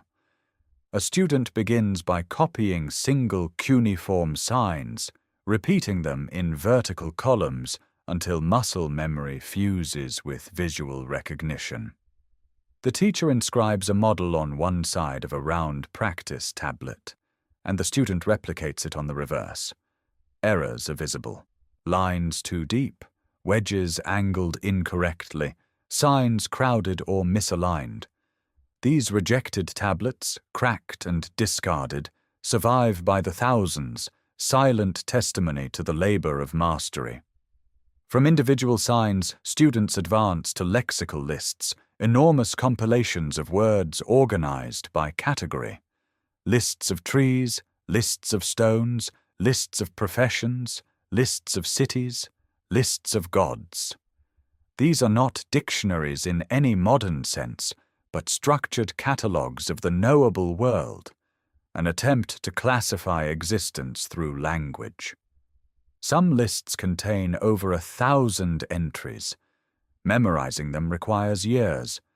Mathematics occupies a central place in the Aduba curriculum. The Sumerians calculate in base 60, a system of extraordinary flexibility. Students learn multiplication tables, reciprocal tables for division, and tables of squares and square roots. Problem texts pose practical challenges, calculating the volume of an irrigation canal, determining the area of an irregular field, computing the labor needed to move a specified quantity of earth. These are not abstract exercises, but the operational mathematics of empire, the calculations that keep granaries stocked and canals flowing. A remarkable text known as the School Days Composition, copied repeatedly by students themselves, describes the daily rhythm of the Aduba.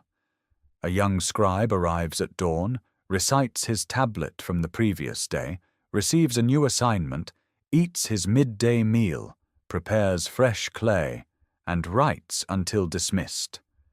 The hierarchy is rigid. The headmaster, the senior instructor, the monitor who enforces discipline. Punishment for tardiness, poor handwriting, or speaking without permission is physical and immediate. Beyond practical training, advanced students copy literary compositions of astonishing sophistication.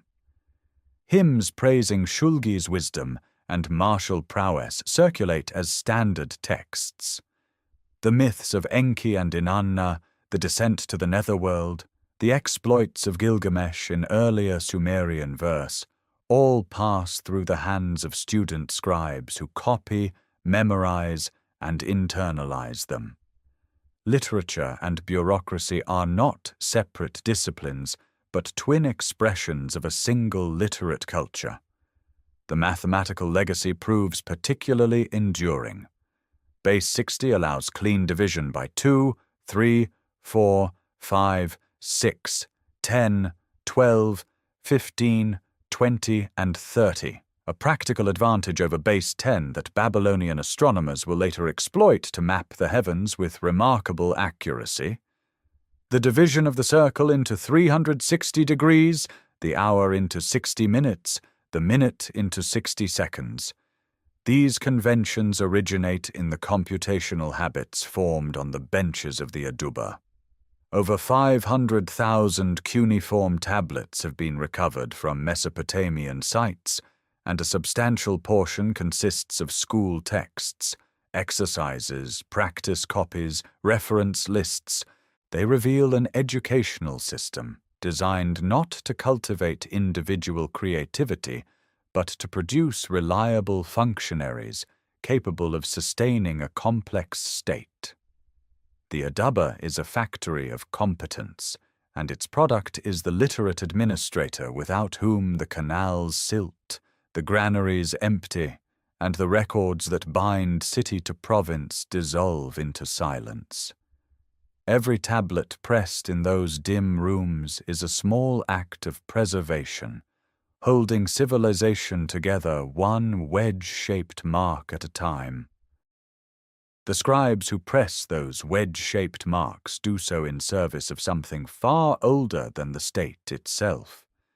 The administrative machinery of the third dynasty of operates within a cosmos understood to be governed by divine will, and every canal dug, every granary filled, every law enforced exists ultimately because the gods require it.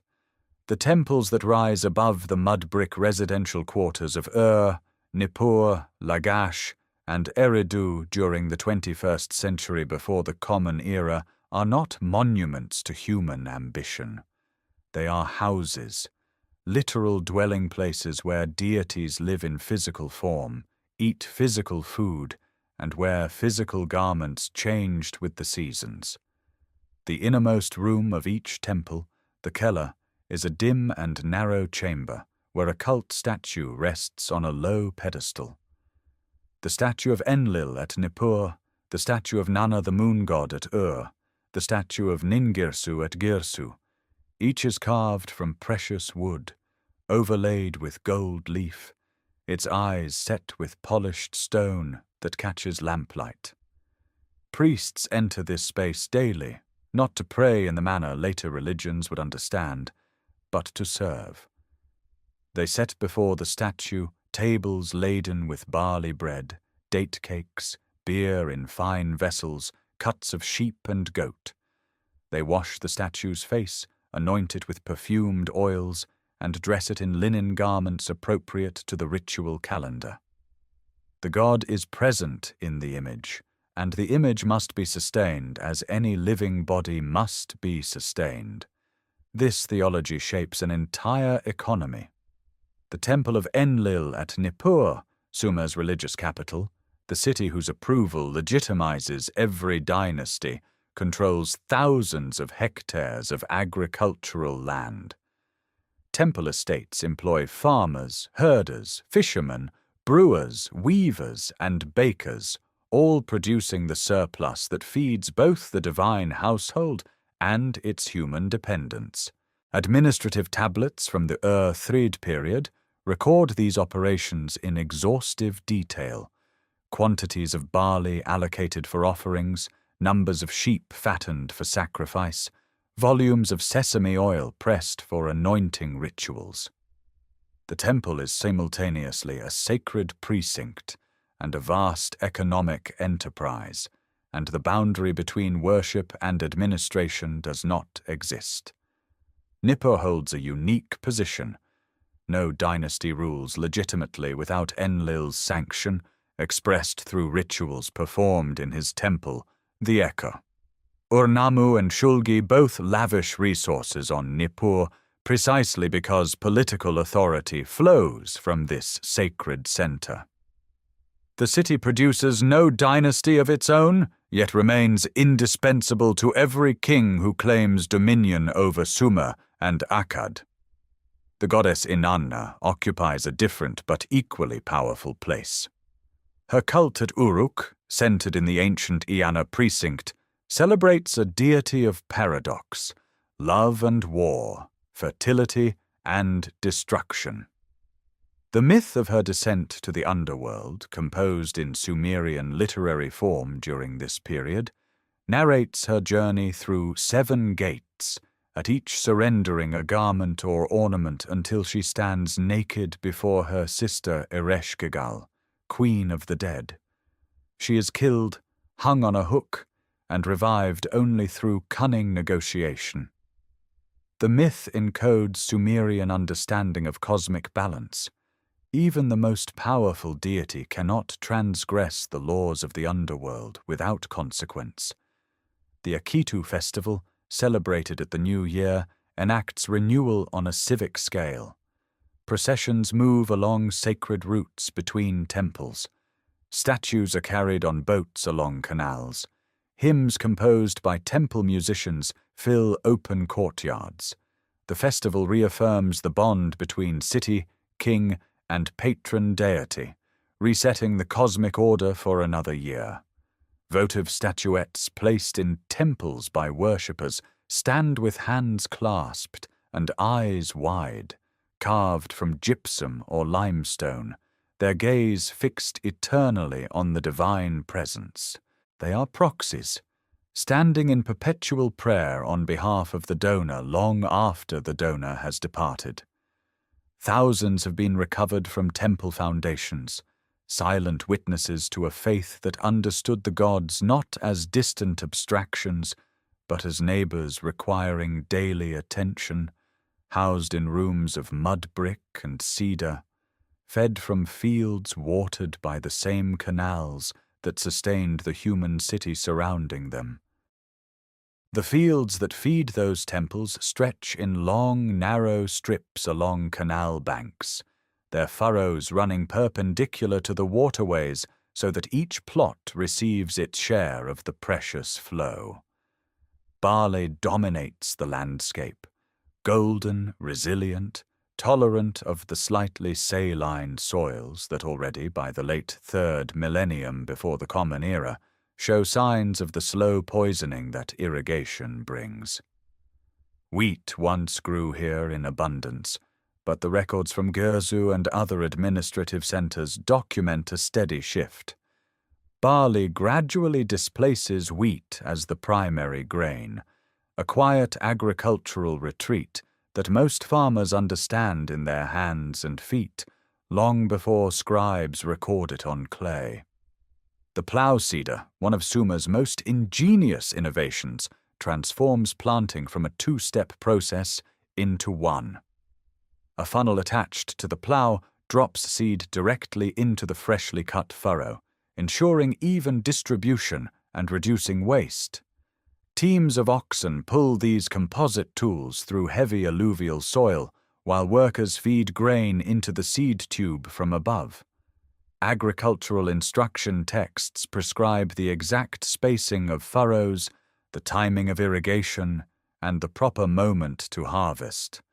A body of empirical knowledge accumulated over centuries and codified with the same precision that governs temple ritual. Bread is the foundation of the Sumerian diet, and the language reflects this centrality with an astonishing vocabulary. Over 300 Sumerian words describe different types of bread, distinguished by grain, shape, size, ingredients, and method of preparation. Flat loaves bake against the interior walls of cylindrical clay ovens called tinuru. Enriched breads incorporate dates, sesame oil, or rendered fat. Temple bakeries produce enormous quantities daily, feeding not only the divine household but the laborers, administrators, and dependents attached to the institution. Beer rivals bread in importance and surpasses it in cultural affection. The hymn to Ninkasi, composed around 1900 before the Common Era, but describing practices far older, praises the goddess of brewing in language that doubles as a recipe. Bapir, a twice-baked barley bread, is crumbled into water with malted grain and date syrup, left to ferment in large ceramic vats, then filtered into collecting vessels. The resulting beverage is thick, nutritious, and mildly alcoholic, consumed through long reed straws that filter out the floating chaff and sediment. Cylinder seal impressions depict figures drinking together through these straws from shared vessels, a communal act that binds social relationships. Beer serves as currency. Administrative tablets from the Ur-3 period meticulously record beer rations distributed to workers, measured in standard units called silla, with quantities varying by rank and gender. A male laborer receives a higher daily allotment than a female worker, and supervisors receive more than both. The state brewery is as essential to public works as the granary. Beyond grain, the Sumerian table draws from marshes, rivers, and groves. Fishermen in bitumen-sealed reed boats cast nets in the canals and marshlands, hauling in carp and catfish that are dried, salted, or cooked fresh. Date palms line the watercourses, their fruit eaten raw, dried for storage, or pressed into syrup that sweetens bread and beer alike. Onions, garlic, leeks, and cucumbers supplement the diet.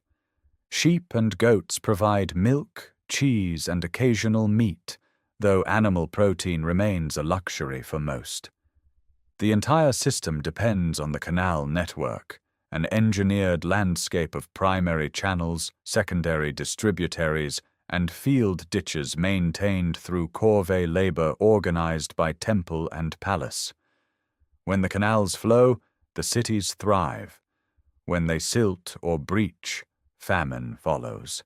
Every loaf of bread, every jar of beer, every dried fish hanging in a storehouse represents the successful negotiation between human labor and an unpredictable river system that can flood, recede, or shift course without warning.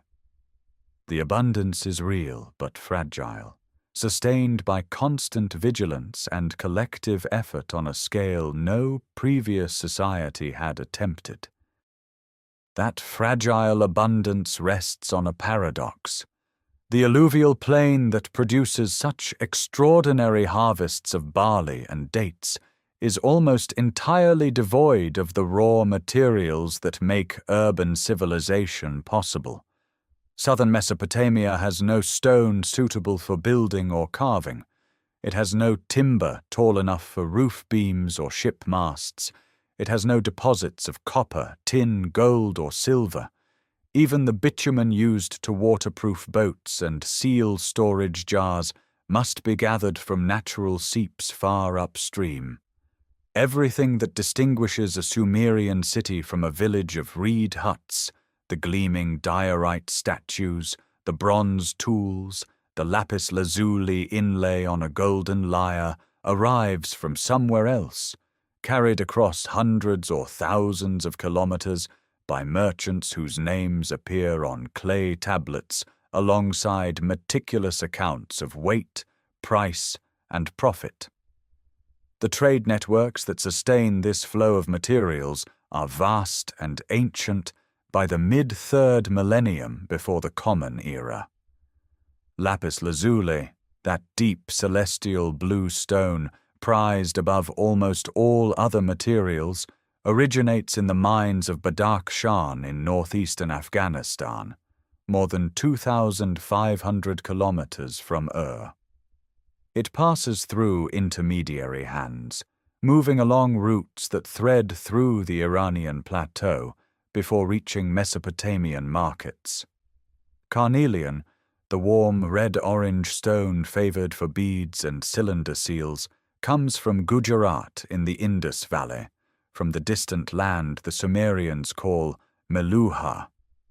Indus craftsmen drill long carnelian beads with a precision that Sumerian artisans admire and cannot replicate, and these finished beads appear in elite graves across southern Mesopotamia.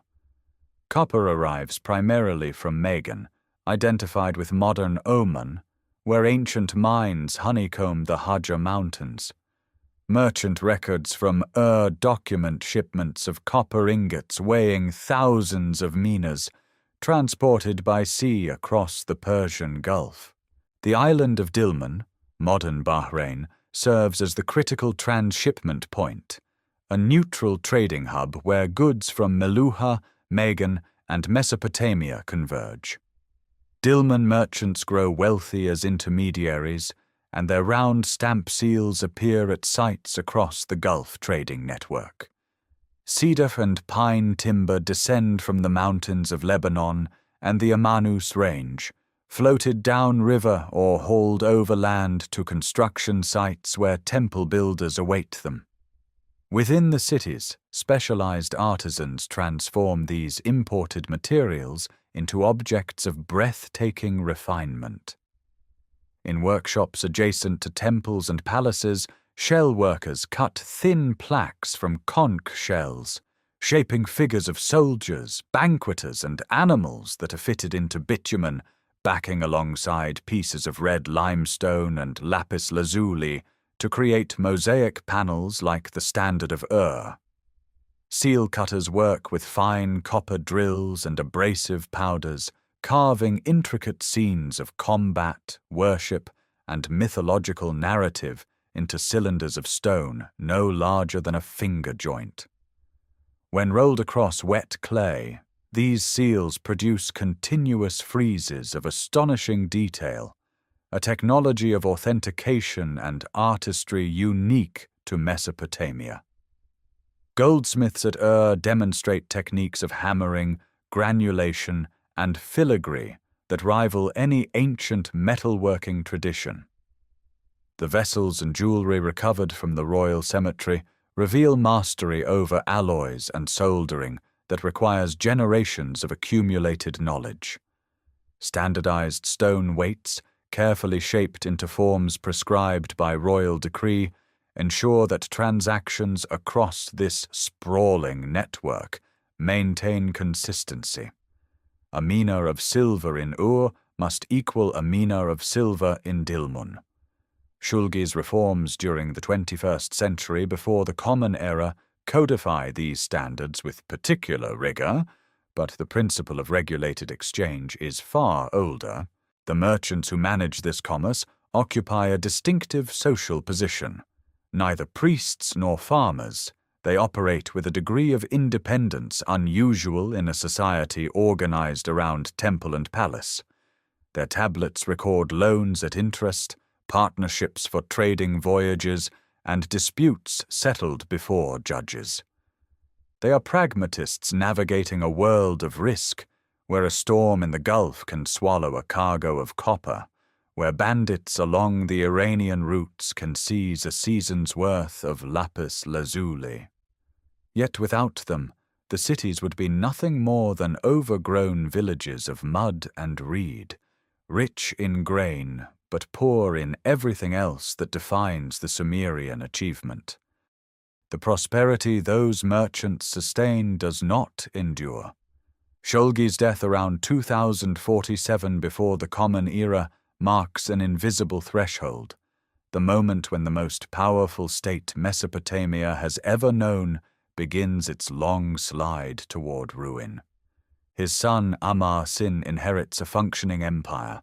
Provinces still remit taxes, scribes still tally accounts, the ziggurat at Ur still gleams with its baked brick skin, but the margins of control are thinning. Amar-Sin reigns only 9 years, and the administrative tablets from his later years betray a subtle shift. Fewer shipments arriving from the eastern provinces, more military expenditures along the northern frontier, a growing preoccupation with peoples the Sumerians call the Matu. These are the Amorites, semi-nomadic pastoralists from the Syrian steppe, who have drifted along the edges of settled Mesopotamia for generations.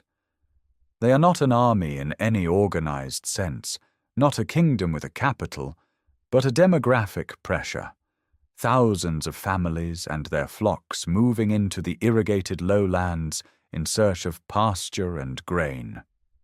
The Ur-3 bureaucracy, designed to manage a world of fixed fields and registered laborers, struggles to absorb or repel a population that recognizes no boundary stones. Shusin, who succeeds Amar-Sin around 2037 before the Common Era, responds with the most ambitious defensive project of the age. A wall rises across the open steppe between the Tigris and Euphrates north of Sumer, stretching approximately 280 kilometers. The texts call it the repeller of the Amorites. It is an enormous undertaking. Mud brick ramparts, watchtowers, garrison posts, and it is ultimately futile. The Amorites do not march in columns against fortifications. They filter through gaps, cross at unguarded points, settle in villages that slowly become indistinguishable from the communities around them. The wall stands as a monument to a state that believes it can hold the world in place with clay and labor. Shusin reigns only 9 years. When Ibisin takes the throne around 2028 before the Common Era, the empire is already fragmenting. The administrative record tells the story with devastating clarity.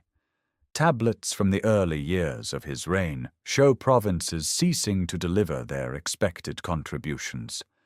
Elam, to the east, grows restive. The city of Eshnunna stops sending messenger reports. Most critically, a general named Ishbi-Era, stationed at Isin to manage grain supplies, begins acting independently. Letters survive in which Ibisin pleads for grain shipments that never arrive, in which he orders troops that no longer obey. Ishbi-Era controls the grain, and grain is power.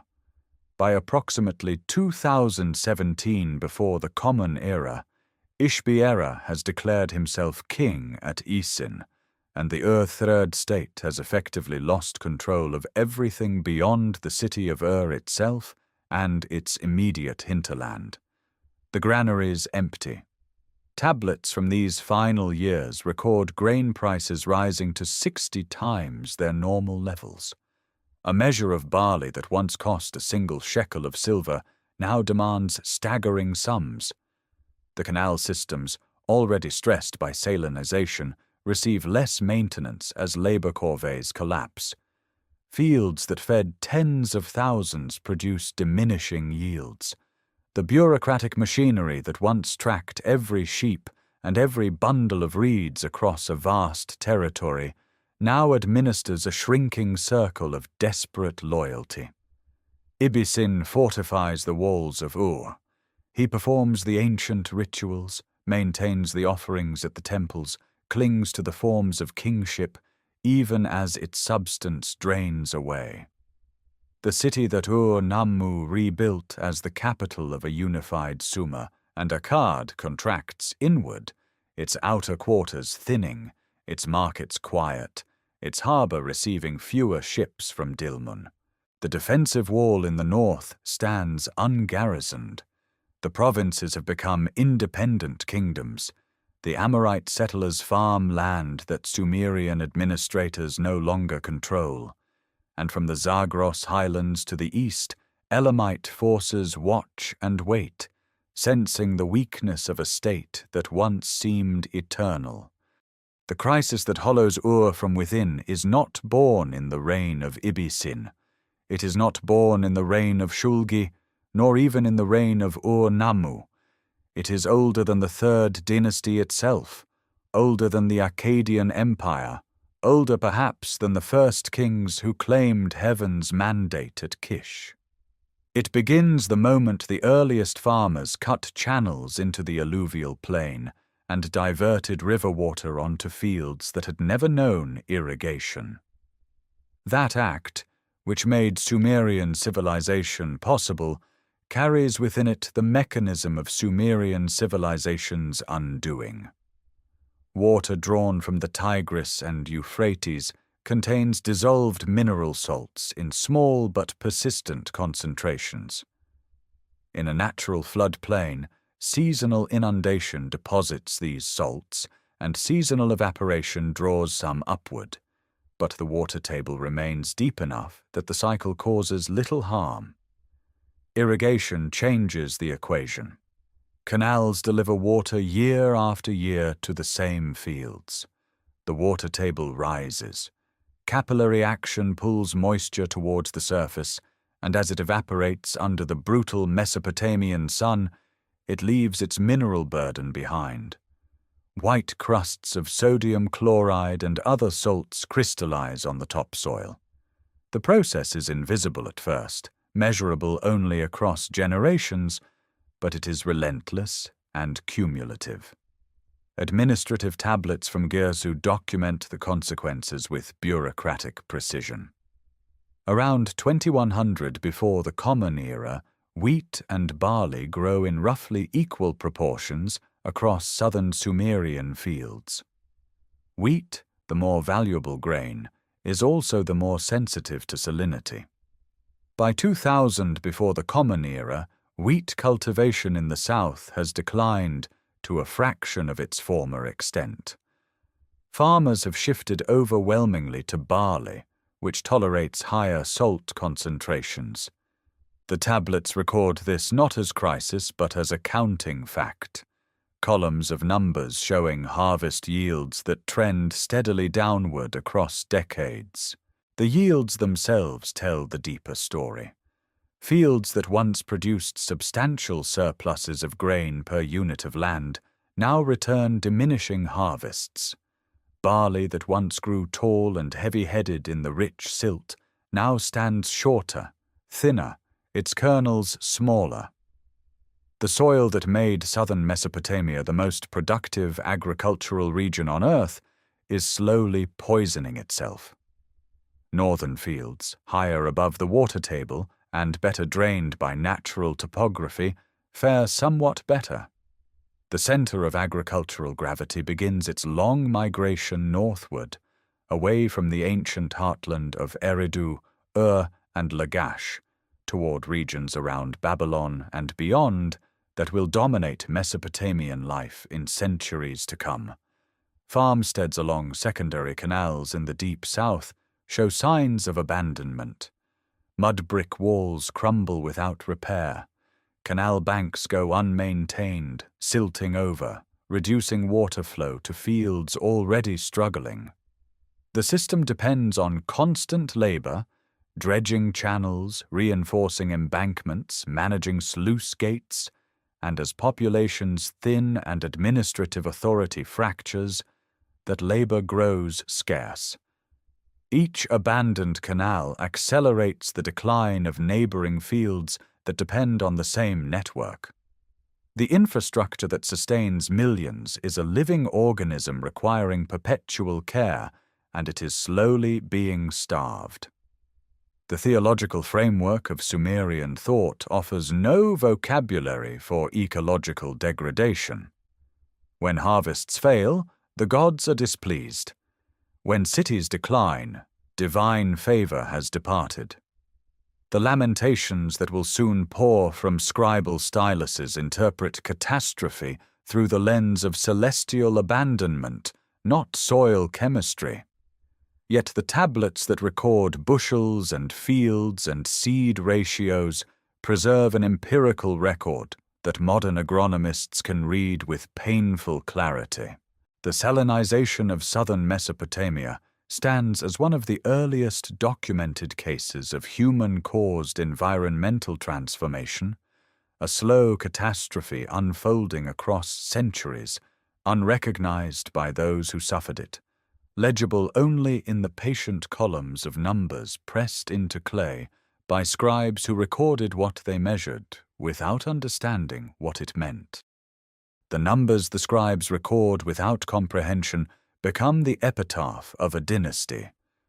By the final years of Ibisin's reign, the administrative apparatus that once tracked every sheaf of barley across a unified state has contracted to a handful of cities still answering the throne.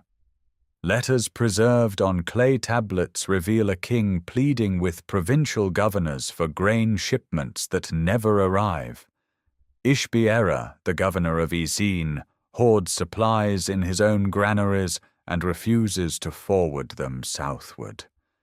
The periphery devours the center.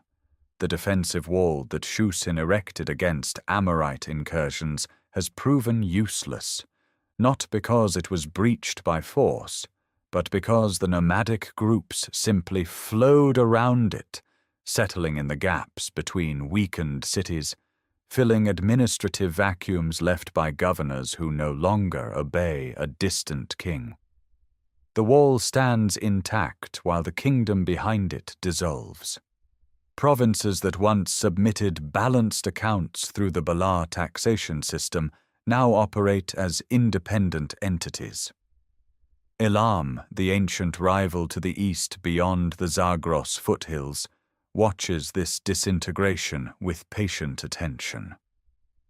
Around 2004 before the Common Era, Elamite forces under Kindatu march westward into the alluvial plain.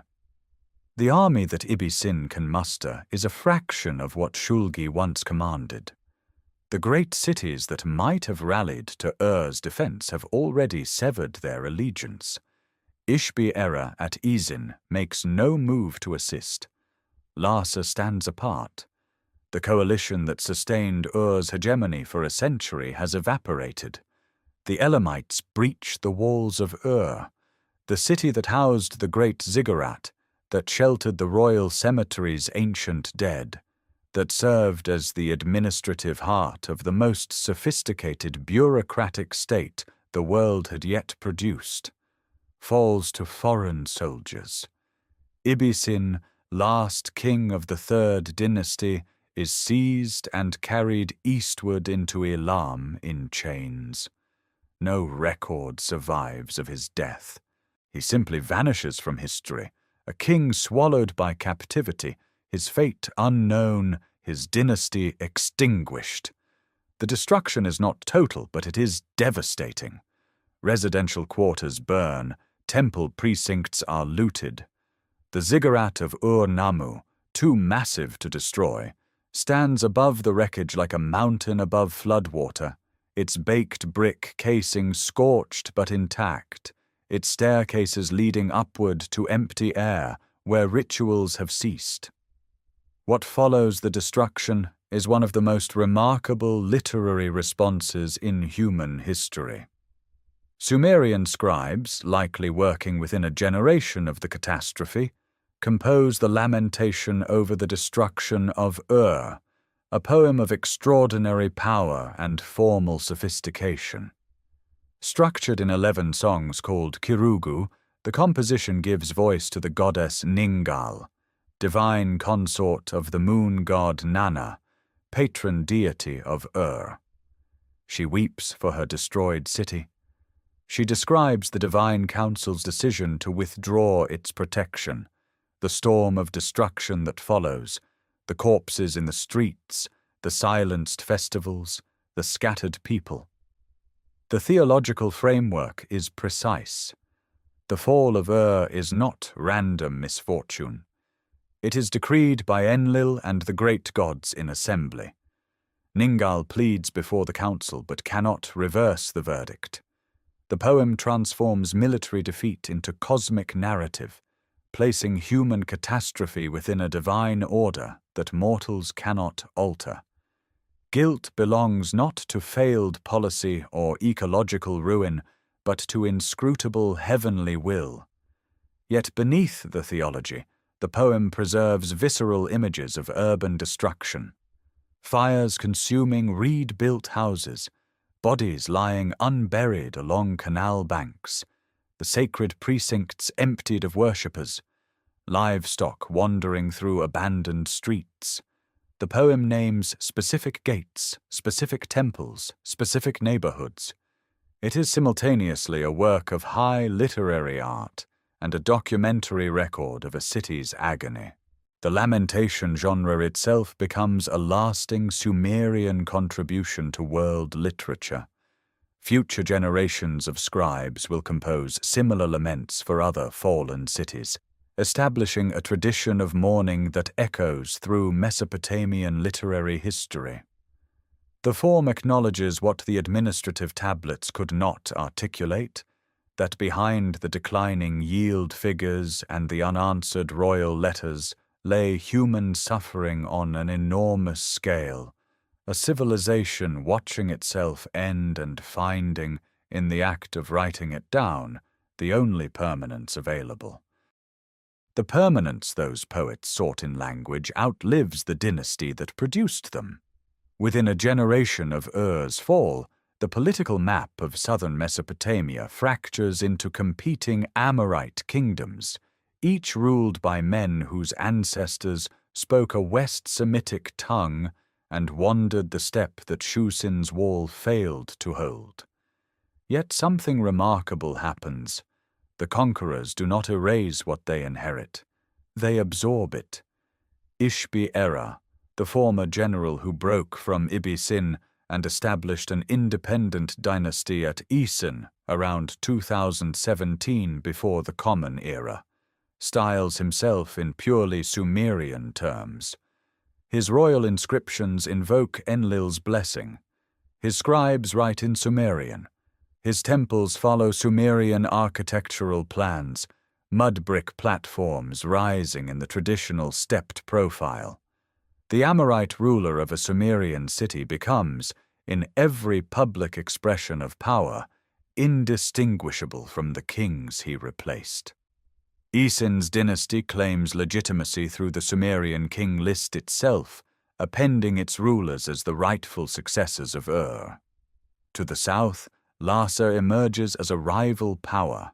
Its kings rebuild canals, restore temples, and commission Sumerian hymns praising their piety. The competition between Isin and Larsa for control of Nippur, Enlil's sacred city, mirrors the old city-state rivalries of the early dynastic period. Whoever holds Nippur holds religious authority.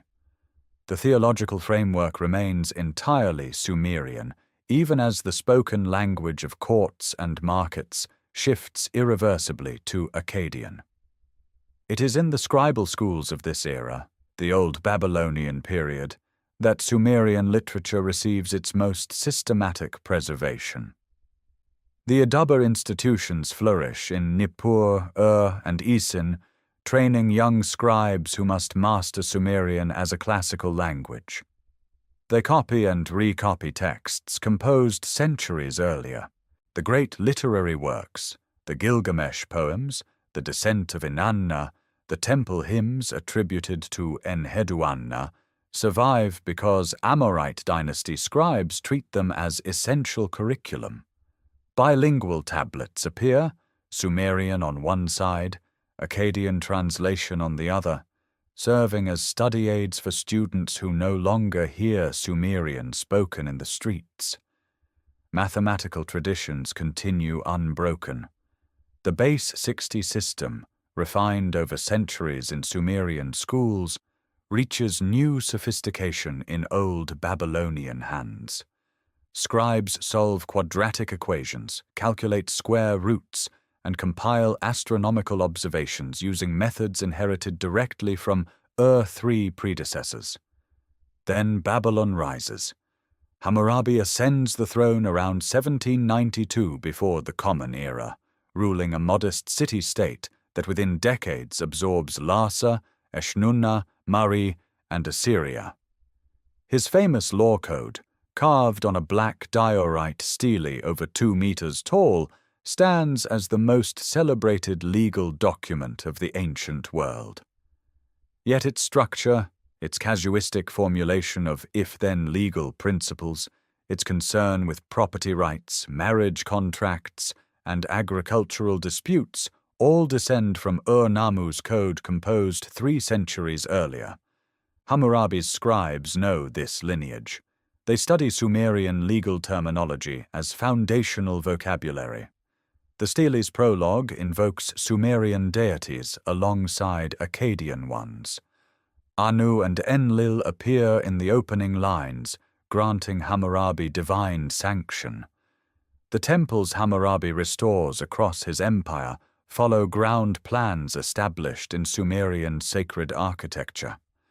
The administrative bureaucracy that governs his realm, with its obsessive record-keeping on clay tablets, its systems of weights and measures, its calendar of 12 months, perpetuates Sumerian institutional innovations without interruption. Sumerian religious practice suffuses Babylonian worship. Priests in Marduk's temples at Babylon perform rituals whose liturgical language is Sumerian, chanting incantations composed 1,000 years before in cities now half-buried in silt. The creation myths that Babylon will eventually reshape into its own theological framework, most notably the Enuma Elish, draw on Sumerian cosmological traditions, reworking older narratives to place Marduk at the center of a universe that Enlil once governed. The cultural transmission is so thorough that later centuries will struggle to distinguish where Sumer ends and Babylon begins. This is perhaps the deepest measure of Sumerian achievement, a civilization that lost its political independence, its spoken language, and eventually its very name, nonetheless imprinted itself so completely upon its successors that its ideas became invisible, mistaken for the natural order of things, rather than recognized as inventions of a specific people in a specific place, carried forward by conquerors who had the wisdom to become students. That invisibility deepens across the centuries that follow Hammurabi's death around 1750 before the Common Era, the Kassite dynasty that eventually claims Babylon after a period of fragmentation rules for over 400 years, and throughout that long dominion, Sumerian remains embedded in the curriculum of every scribal school. Young apprentices in Kassite Nippur copy the same sign lists, the same proverbs, the same hymns that students memorized in the Eduba of Shulgi's era. The language is no longer anyone's mother tongue. It has not been spoken in homes or markets for centuries, yet it persists in the careful hands of scholars who treat it as the foundation of all literate knowledge, the original language in which the gods first communicated with humanity. The scribal tradition carries Sumerian texts northward. In the Assyrian heartland along the upper Tigris, libraries accumulate clay tablets with a collector's devotion. The great king Ashurbanipal, ruling from Nineveh in the 7th century before the Common Era, assembles what may be the ancient world's most ambitious archive. His agents scour temples and private collections across Mesopotamia, copying or confiscating tablets by the thousands.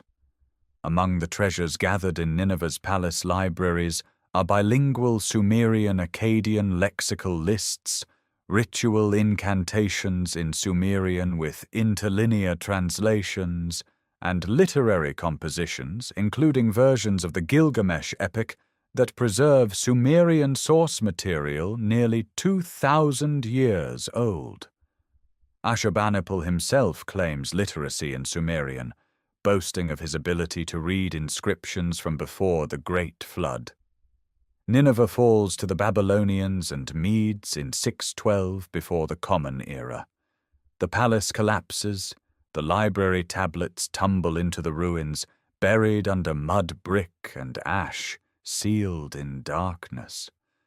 Yet Sumerian scholarship continues in southern Babylonia. Priests at Uruk and Babylon maintain cuneiform literacy through the Persian conquest under Cyrus in 539 before the Common Era, through Alexander's arrival in 331, through the Seleucid dynasty that follows.